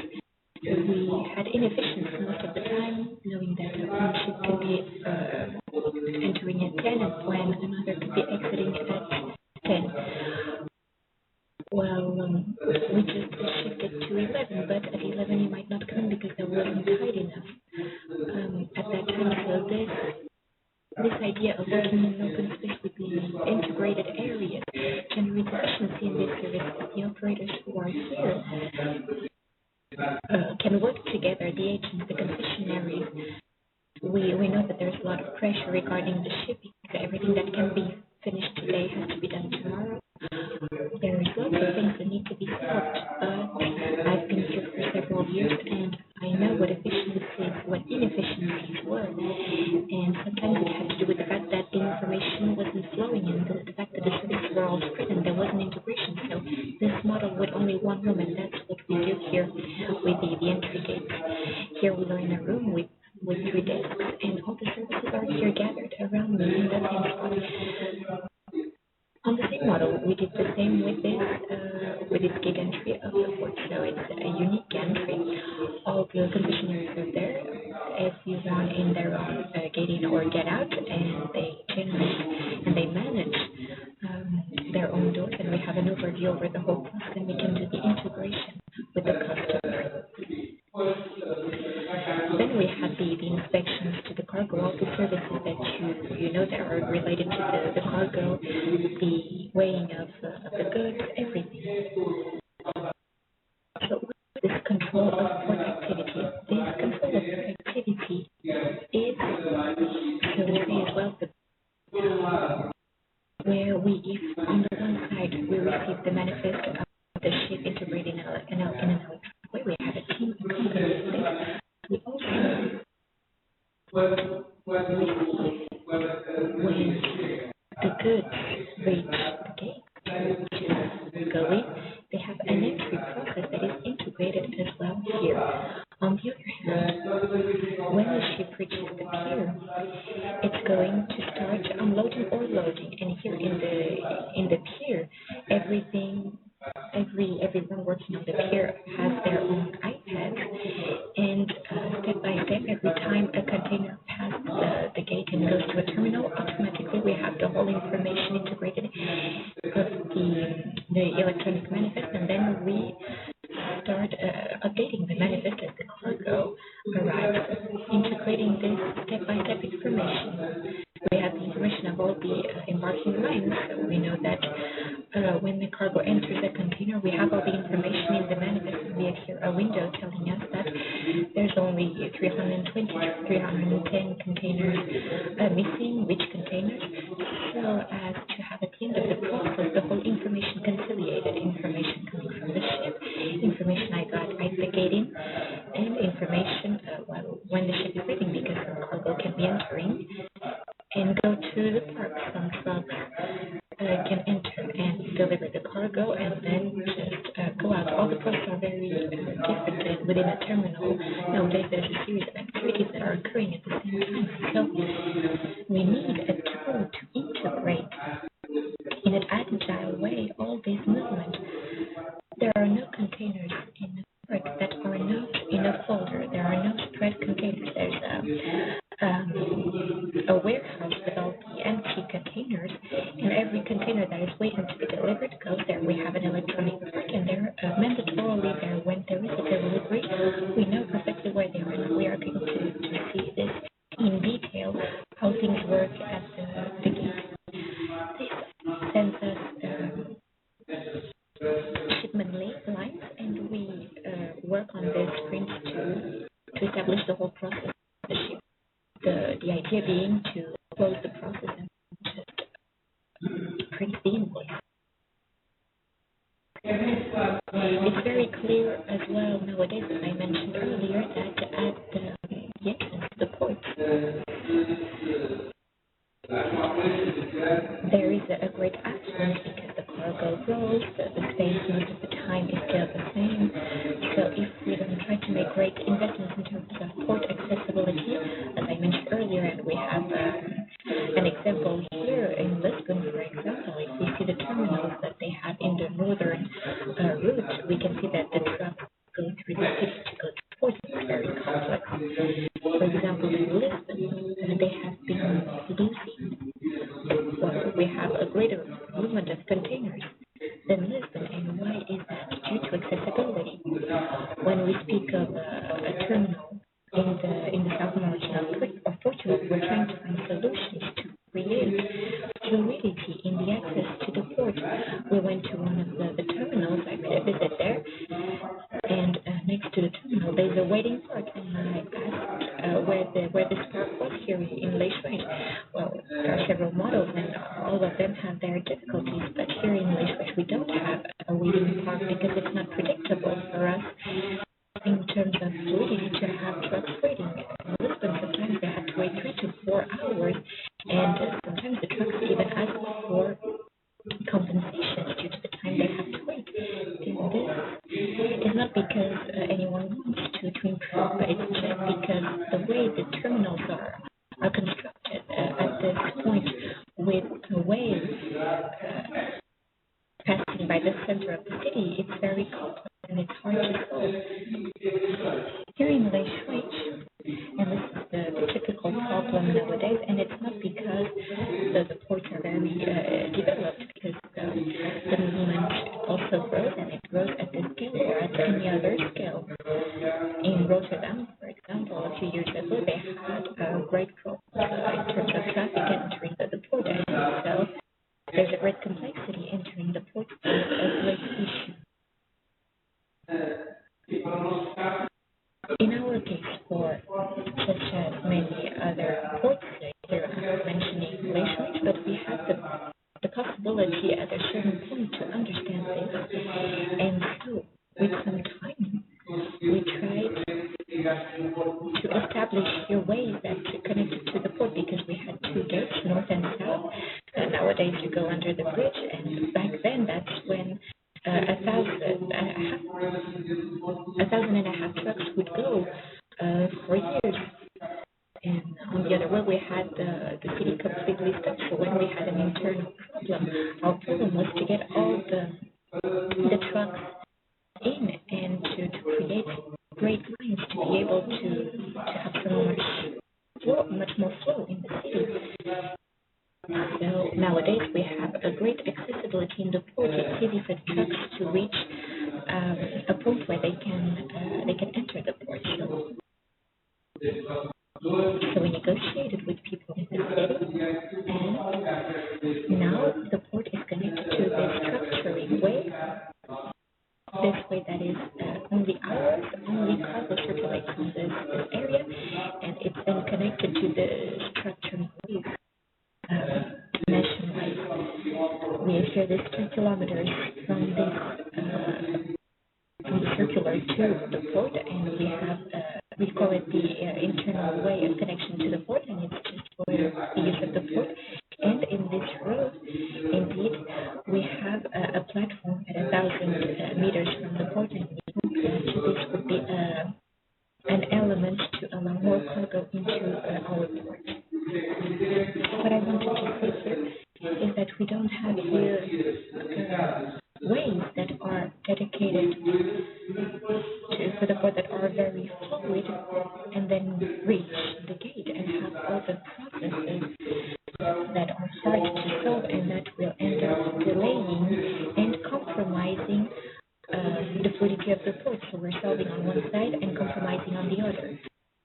This is a whole process of evolution. In our case, we had this way that we went to the port, and then we created this building, this structure. And what we have here is technology. We like to integrate all of this, and we try to solve all this complexity. And this gateway is allows us to have more square meters than the company that established the system was from the Netherlands. And I don't know if you've been here, but this is a entry when we come down where the trucks don't have to stop. I'll show you the process a bit later. This will show you how the integration works. We're very proud of the solutions because we've been improving a lot on them. And both here and in other ports have this evolution as well. So we have this entry here where the cargo can pass without stopping, without establishing reduction of the speed. And there's a process of self-identification. And then here, reaching the gateway, we have the reception, and we have the barriers that are the physical entrance to the port. Here in this picture, we can see that there is an integrated way with one single gateway where we have the concessionaries working each on their own gates. Then we have in the central for the automatic control.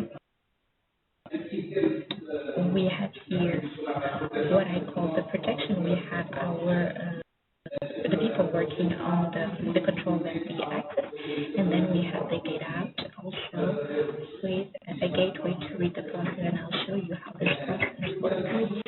And so all of this information is always integrated. We are speaking about the port single window, and all this information flows into this room that I mentioned earlier, this control room of the port activity. How are we working nowadays?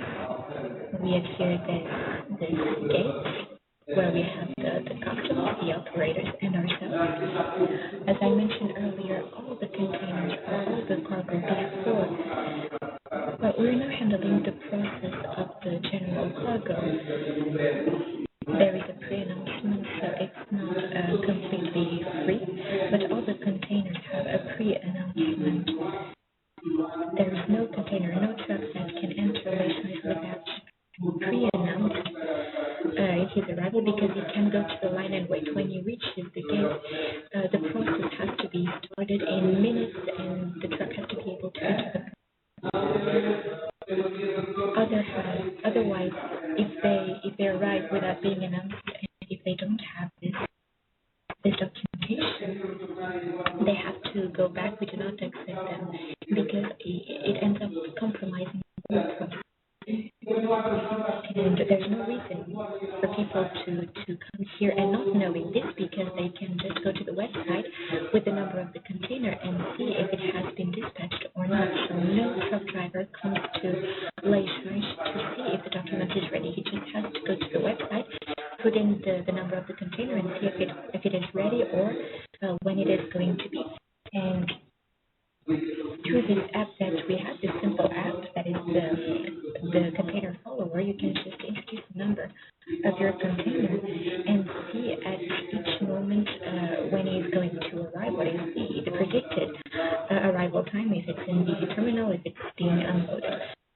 So this is not really an app, but when we speak about mobility and connection, we speak about adding technology as much as possible to these things, because it's very clear to us that a truck driver that is actually picking up a container here in Leyland, and that is hired in this, and that is part of this logistic platform.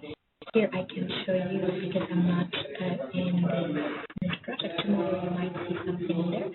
We developed a pilot that consists in making the order and the truck driver receiving in his phone, as I received there in mine, a request saying that a container would be ready to be picked up at a given place at a given time. So we're here developing a pilot within the project TrainMoS, and they'll tell you more about it to you tomorrow. And they can use this to know where the cargo is, and then go to Leyland to pick it up. And we have here all the customer information regarding the authorization that was already dispatched or being dispatched. They only enter our area after being duly authorized and without having to stop maintaining the fluidity. Of course, we have some trucks that are a bit higher on the roads parked, waiting for the authorization to pop up on the internet. So reaching our private way by this northern node, we have at this very first point one. We have a service that weighs the container that's integrated in the system. So when the truck stops and wants to weigh, well, they have either titles that they pre-bought or they have RFID cards, such as this one on the slide. For the access control, all the truck drivers must have this card. Approximately 7,000 cards were distributed, but a truck coming from Spain or the Netherlands needs to have another solution at the entrance. In this case, we have individual titles. And so there's here a little card extender where it can present his title or his card and then weigh the container, and this is part of the process. Of course, now, as you know, this problem of the weighing is very important. In Europe, we've been assisting, well, Europe because that's what we know best. We've been having some very serious accidents due to the lack of weighing containers that are very serious, both for the equipment and the weight of the ship. So this was introduced by SOLIS, that is to make it mandatory up to July 2016 for all the containers that enter the ship to be weighed. Containers that were not weighed cannot be exported, so we now weigh voluntarily. Some containers coming from Africa, for example, with less ability to be assessed. Of course, the entrance weighing, they are refused.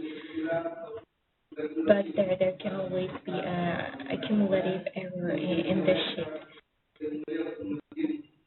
And it can create very delicate situations. So we are right now thinking about some solutions, and I approved a project yesterday about 300,000 euros.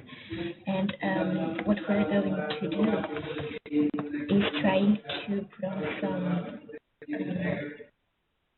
systems on the gating for all the trucks to be able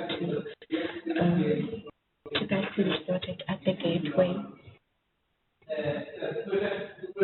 After passing this weighing point, the trucks can go through this gateway without stopping at a speed of 30, 40 kilometers per hour. And when reaching this gate, there's a series of cameras to photograph from several angles the container, and we have an OCR rating, that is the identification of characters, that is the number of the container and the plate number of the truck, and this is integrated as a digital numbers, and it is recognized. When we bought the system, we rented 100 trucks without, well, we rented cycles or trucks from one of these companies, and we bought them without license plates. And well, we tried to soil a bit the plates to make vehicles look like these, for example, just to check the reliability, and we had an 80% reliability rate. Sometimes it's difficult because the license plate can be old, can be broken, and so we can't reach the 100%. But it can identify, for example, that the configuration of the O is rounder than the C, and starting from this reading, they can identify that it is indeed an O and not a C, even if the license plate is damaged. So it took us some time to to make tests with the truck. In the Netherlands, they told us that they put the system reading by a highway for it to train and to start reading the license plate. So here, when the truck passes the gateway, photographs are taken from several angles, and the process is automatically opened in the gateway a bit further ahead, as we saw in the pictures before. Here it is. So when it goes through the gate up there, the reading is done, and then the process is integrated in the gating. And we're back. In Central Corp, we have the safety control area, the security control area, with cargo, with trucks that can enter. But this is what does the matching, basically, of the identification and of the card. So the Central Corp of the gateway has some security guards, and this is what they receive when the truck goes through the gate. The numbers and the plates are automatically registered, as well as the number of the container, and all automatically digitally registered. When the truck arrives, it is photographed in several plans, and for each container that enters, we have this storage. When it's the first time the container comes, we open the storage, and each time it comes back, we already have the file. But when it's the first time, we open a new file and we enter this information. A bit lower, a bit further, they stop at the gate where the process is already open when the truck receives it. So the person working here, the operator, already has the process, the file completely open, and they just wait for the sign of the customs, and that's where the customs do their interest. When the container passes the gantry up there, it automatically asks for an entrance validation from the customs, and when it reaches the gate, this is the moment where the system asks the customs, can we let this container enter? And when it's reaching the other gate, it's either green, or a few seconds later, it will be green because the entrance authorization will be integrated there. At this moment, the green goes green to authorize the entrance, but the operator will say to which terminal, to which block, to which height the container has to go. It defines a series of numbers that identify exactly where the container has to be delivered. And here the weighing is also integrated. And now you ask me, and what is it going to do now? Well, at this moment, the person has to do what it has to do. If it's going to enter, unload, and if it's going to load back before exiting. Here, because the operator here will then have to fill in the process and say if this truck will exit with cargo or without cargo, and then the truck will be waiting in line to be exiting and to check if indeed it has cargo or not, as mentioned. Here we have the concessionaries, the customers, the security, everyone interacts together at the same time. So this is really the one-stop shop, so they only stop one time and do everything. And up to the moment they go through the gateway and enter the port, which it generally takes 10 to at top 18 minutes. But it's still very far from the 3 to 4 hours that they know in Lisbon, for example. After passing the operator, they just move on to this barrier where they have to show their card in this little card reader. They have some voice support in case there's a malfunction. They have to present here their FRI card, and to the whole process will be added the truck driver, the company of this truck, and here we also have the access control, what we call the security, the protection. That is also solved. And here, by presenting this card, the driver opens the barrier in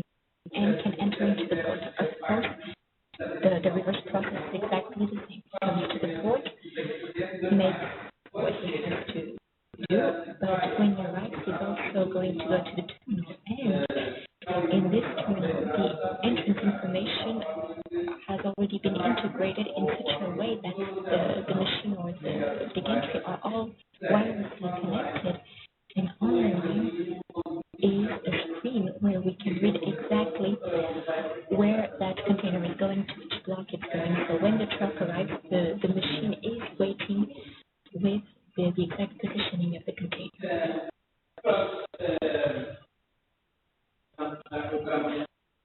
And so we already put all the containers inside, and we have here a little moment for you to expose your doubts, to make some questions, or to exchange some opinions. I'd be happy to hear it for people who work in this area. I'd be glad to have some feedback. Our colleagues abroad as well. If you have any questions you want to ask.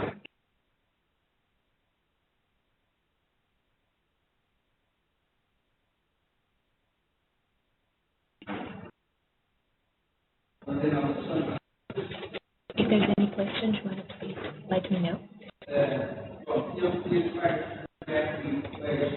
Some of our colleagues here have to leave earlier, so I was asked to speed up a little bit the presentation for us to leave at 6. As you know, this training is certified, and that's why we're going to have a little evaluation. Some of them already did it. And both from our colleagues abroad and both from the colleagues who were here physically during the training, I got very interesting works. It was a very pleasant surprise because I had asked an academic question. We are all workers here, and so we are not, well, I'm not a teacher here. I've been here working for 40 years, and I can share some experience, my day-to-day work experience. But anyway, we need to have a work here, something to add to the process. Haven't you been given the presentation? Well, it's okay, but I want you to pay attention and to be surprised. So, Joanna, is this on the platform? Are the presentations available on the platform?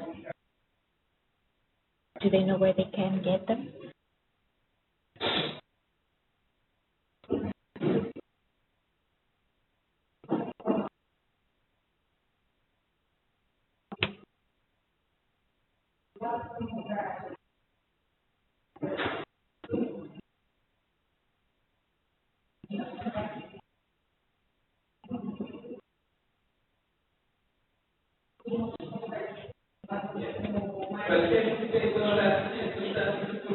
It's interesting because I know that the other day, without wanting to, I found the presentation.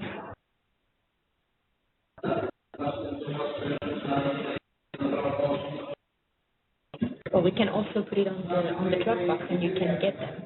We generally put them on PDF, right? Well, as this one are animated.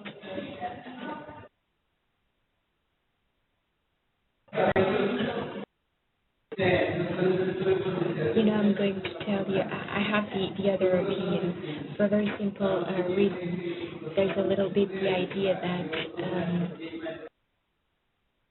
a training is about giving and receiving, and the more I share, the more I receive. And so I have absolutely no problem in sharing our slides. What I'm asking you to do, what I'm proposing you to do here, you don't have to do it again with the work you already sent me. So we double the workload here. What I want to tell you, don't be worried. We just have here the exercise, the evaluation exercise that I want you to.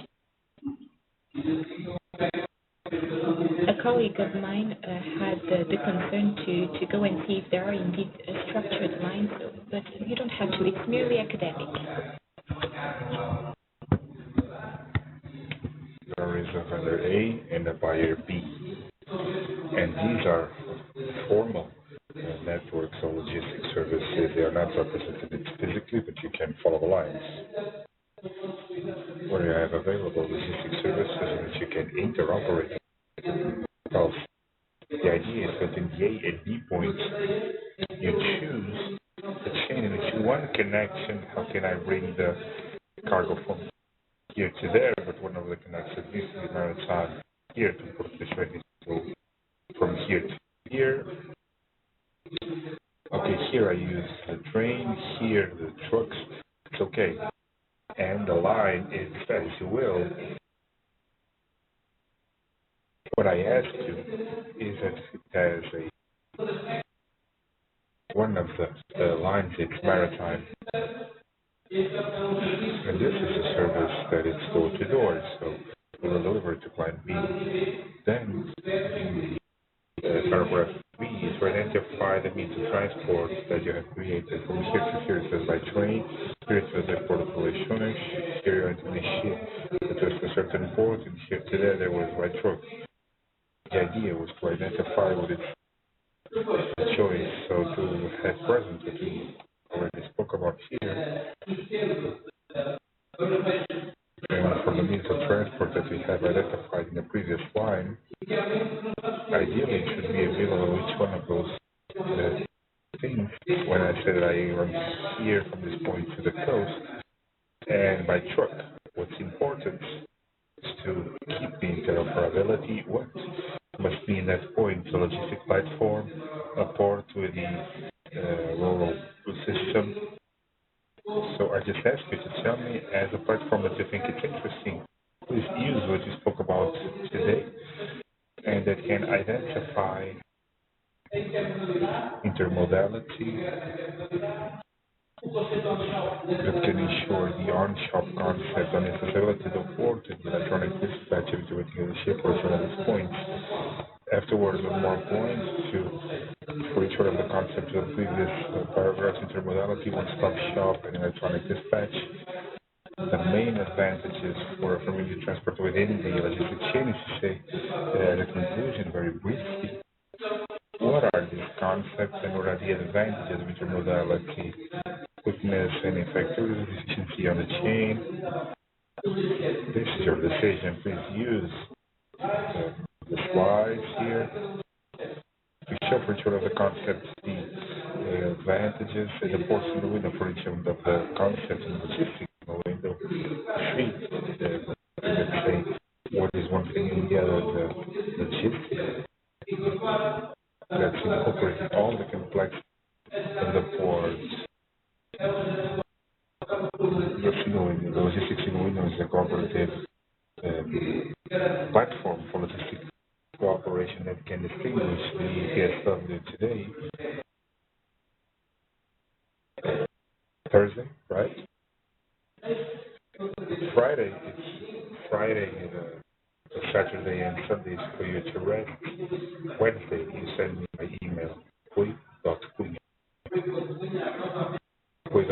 at apl.com. And for those who are working with us, please, my cell phone is 24 hours available for support, so everything you need from you.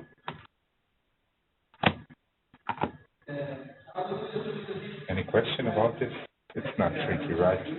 Just to pick up what we have here, what we spoke about before, about the concept, to understand if you had understood the concept to us, that's quite easy.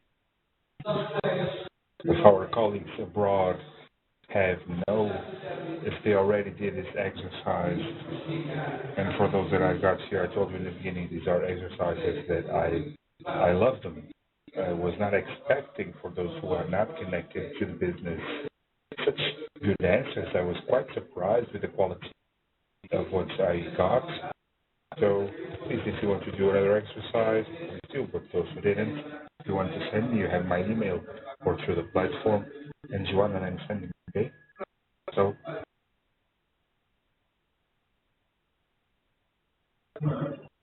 Commander, good afternoon. I'm asking this because I know that you are, Commander is connected to the operation of the port and has a lot of responsibility in that area. And that's why I'm asking you this. We have been analyzing ports as gateways or logistic hubs, right? focusing on the client cargo and not a center of operational support to the activities of exploitation of maritime resources next to the port area, oil and gas, eolic towers, and support to shipping. The role of ports to banking, addition of crew, of repairmen, fishery, and local traffic. These are just some of the activities that are around ports, not only as gateways or logistic hubs. And so we need to think of ports in a large version of port community. This means the port is inserted in a community that's quite broad, not only cargo. So we can easily recognize the importance of ports, sheltered ports for maritime navigation, and the role of infrastructures, of port infrastructure in the proximity of the centers of exploration, for example, shore of gas or wind towers. Aberdeen, for example, the port of Aberdeen. In this perspective, the port, and now getting back to the component of Jup and Joule, will it be an active intervenient in the value chain? We see it in this perspective as a facilitator slash mediator of the services if they have not concessionary yet, buying natural gas for ships, etc.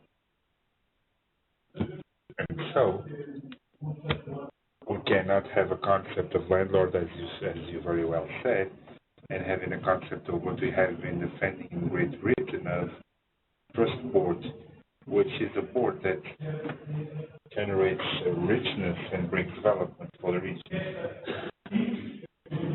And so, my question is, what new project, or in what way these questions are being analyzed and seen the scope of Joule? How can we incorporate in Joule this new role of the port? And how can this new dynamic will mitigate possible constraints, for example, availability of piers, port traffic, and management of security risks, okay? In a perspective not only of cargo, but of all the port community. Okay, I don't need a microphone, I have mine. In fact, ports today are like that. But that's very important what you said. If you are so in the regulations of some ports, ship that comes to the pier and it's not operating, I'll give you the example of Viana do Castelo, the 7 times the rate of TUP of the port. When it has a ship to operate cargo well, in spite of the cargo, I can use a commercial pier to have anchoring. We have ships on the outside waiting for anchoring on the other hand. So there are ports that are specialized in anchoring. Plymouth in Europe, supply port.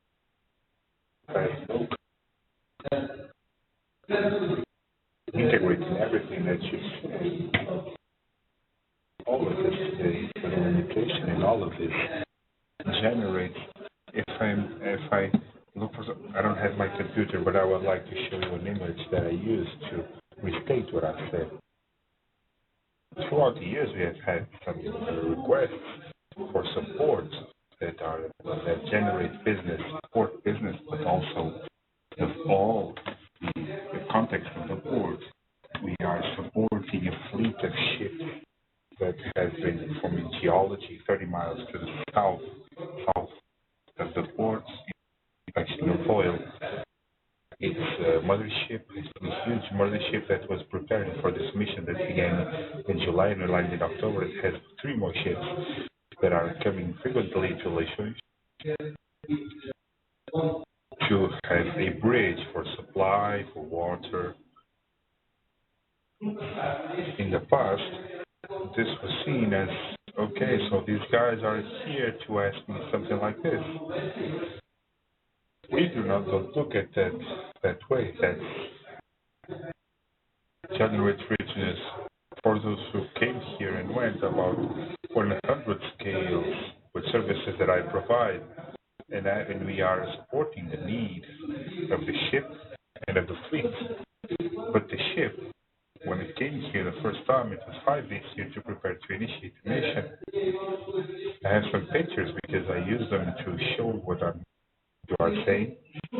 That together with the ship during a day, we had separate services allocated that are not from the port, but they generate richness on the context of the port agents, colleagues from the customs brokers that have service to perform. There was work together, the teams of divers who were cleaning the hull and the bottom of the ship. There are cranes that were rented to a company of Maya here for new equipment. They bought coils of 2 kilometers of cable because it had a series of things to perform, collection of waste.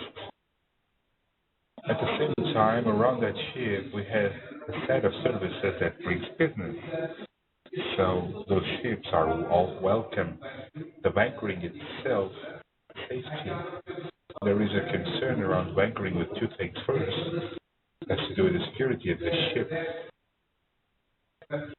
versus a ship that will make anchoring outside of a specialized terminal has a risk assessment that needs to be done, but we are promoting to have the boat to be able to supply in bigger quantity the passenger ships that we have here to supply fuel by boat. And here at the port, we are not supplying only cargo.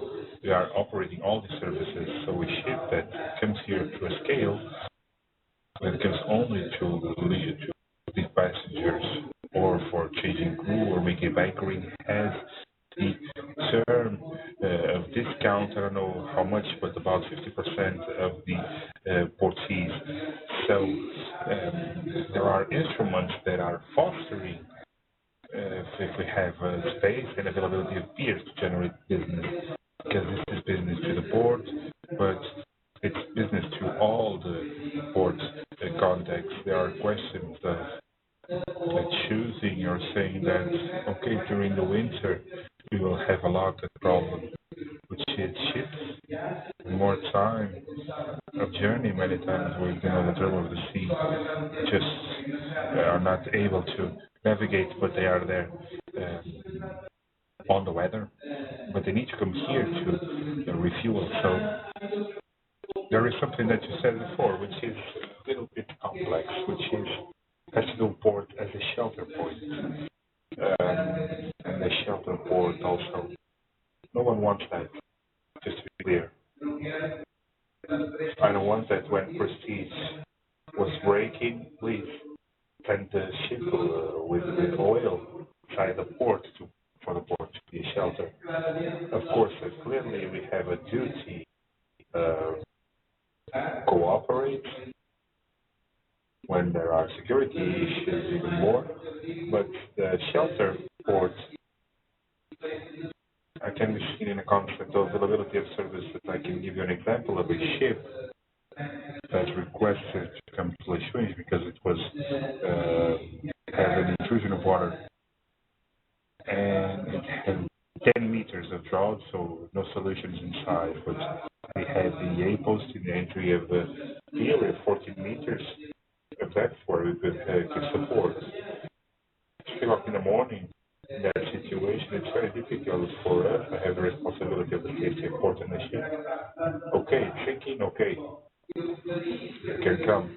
I will do this if I could ensure the service of contention of breakdowns to act immediately because the problem will multiply. And many times what happens is that lack of support. First, because the ship doesn't know if it asks for help or not because of the cost. It came here, it did not have drought to come in because it was sinking, it was getting water in it. I spoke with the towage company of the north and asked them if they were contacted. Yes, we were, but in that moment you need to have clearly no doubts from the side of the ship calling towers because there is energy on board, there are cranes to suspend equipment, they need to get for contention, In the moment when the water comes from the machine, it loses generators, it loses elevation means it's not only equipment for contention, it should be a floating crane, and so you will assist the ship sinking because there had no services available or because the ship hesitated because of the costs. So what I see that they call the shelter ports is for the ports to have contract services that are articulated, and when in the stakes of the risk for the port or the coast, it's in the hour it's happening. Who pays, we'll see. But we need to see who exits. It's not the best for the ship to sink in. That's for my own training. I don't want to accept that. But I have witnessing things in which we can understand the execution of the ship regarding payment in a time where it's still okay. Maybe we are able to solve the question. Then when we are not able to solve the question, everything was multiplied by the complexity of the help. And so it's not the first time that we lose ships with everything next to it to help them. So the concept here is different. So the rest, I think that the port generates richness. I'll give you an example.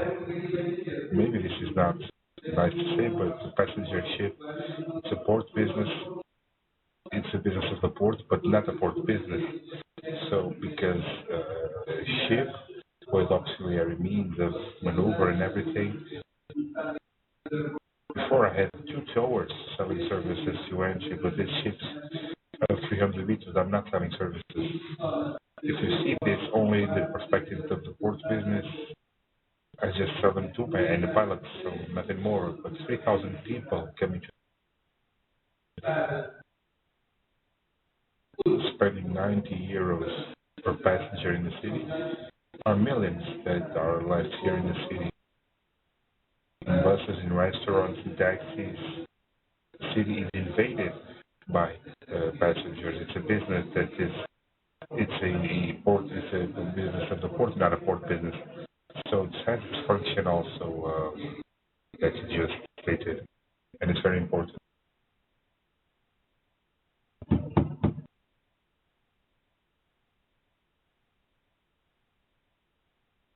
With BSL and a logistic platform, Auto Micro and companies will not be eliminated to increase unemployment.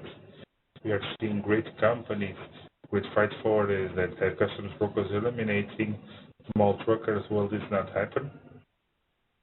Won't this increase? You know, that's a risk. I mean, not a risk, but it's a concern that was associated with the evolution of things, no doubt there. The freight forwarders themselves and even the customs brokers, it has a reconversion sign, of course. I will tell you something very quickly.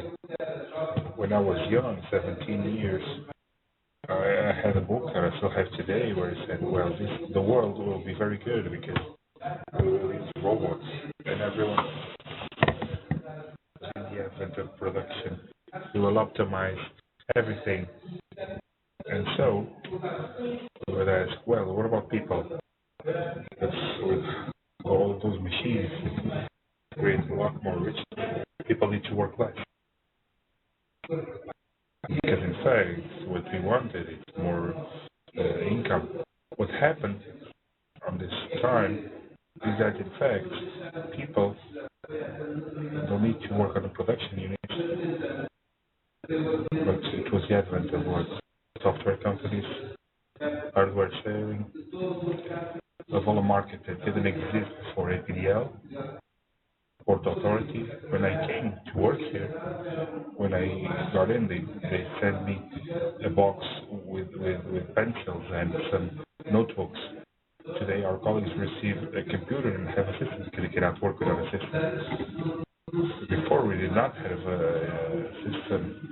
We had millions of investment. We have a series of colleagues, technicians, industry working for that room.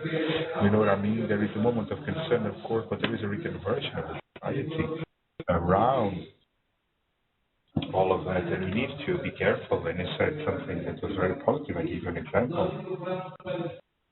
Incorporate the work of the customs broker because we saw that it was an intern factor of complexity. So we gave them tools for them to work better. By nature, navigation agents all have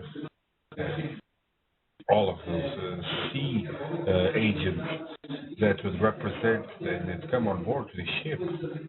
When I was here, there were people would have an empathy and a day to have lunch with him, which was the agent that had a connection with the ship. Today, the ships are here, there is no agent. Yes, but it's very rare. One or other traditional companies, okay, there's always one, but this connection that happened to the ship or with that person today doesn't exist sometimes. That we know in the market that distributed for 3 or 4 ships, that you can manage, for example, 3 or 4 ships. So your concern, I think that it has, it's of course it has some logic, but there is a reconversion that will gather those concerns.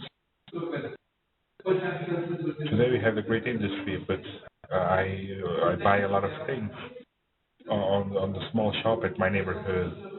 They didn't disappear. Some of them were reconverted, others are a market that is a little bit bigger, and others kept traditionally with their things and they have their own market. That's how I see it. I forgot to tell you that in that book that I read, after all these years, there is something that it's not taken care of, which is distribution of income. Because we create income, but the way that it is distributed, it's the problem of our time.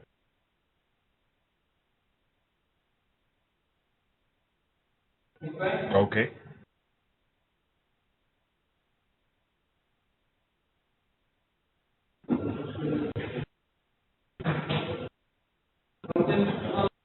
Our colleagues abroad, no questions there?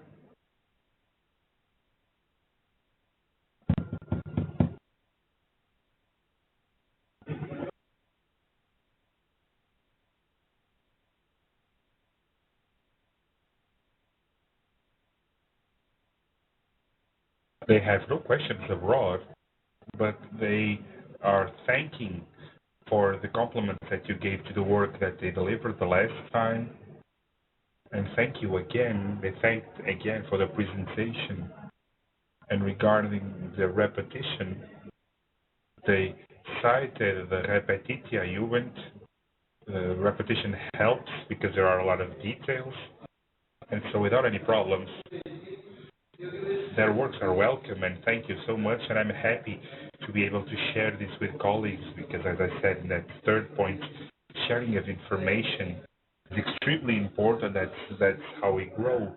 We can compare with other points of the state of evolution, but we were engines in another sports that are in a stage that's previous to us, sharing communication. So, in fact, of this fluidity of evolution, that's quite important. That's what we're doing with our colleagues abroad, to whom I would like to send a hug and to the ladies a kiss, to thank you for being patient, to listening to me twice, and thank you for all the work that you've been having.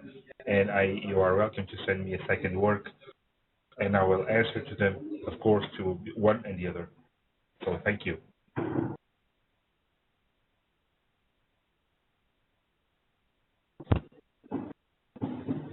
Okay. Everyone signed. Pleasure to meet you. You have fell asleep. Thank you for that. Whenever you need something from us, please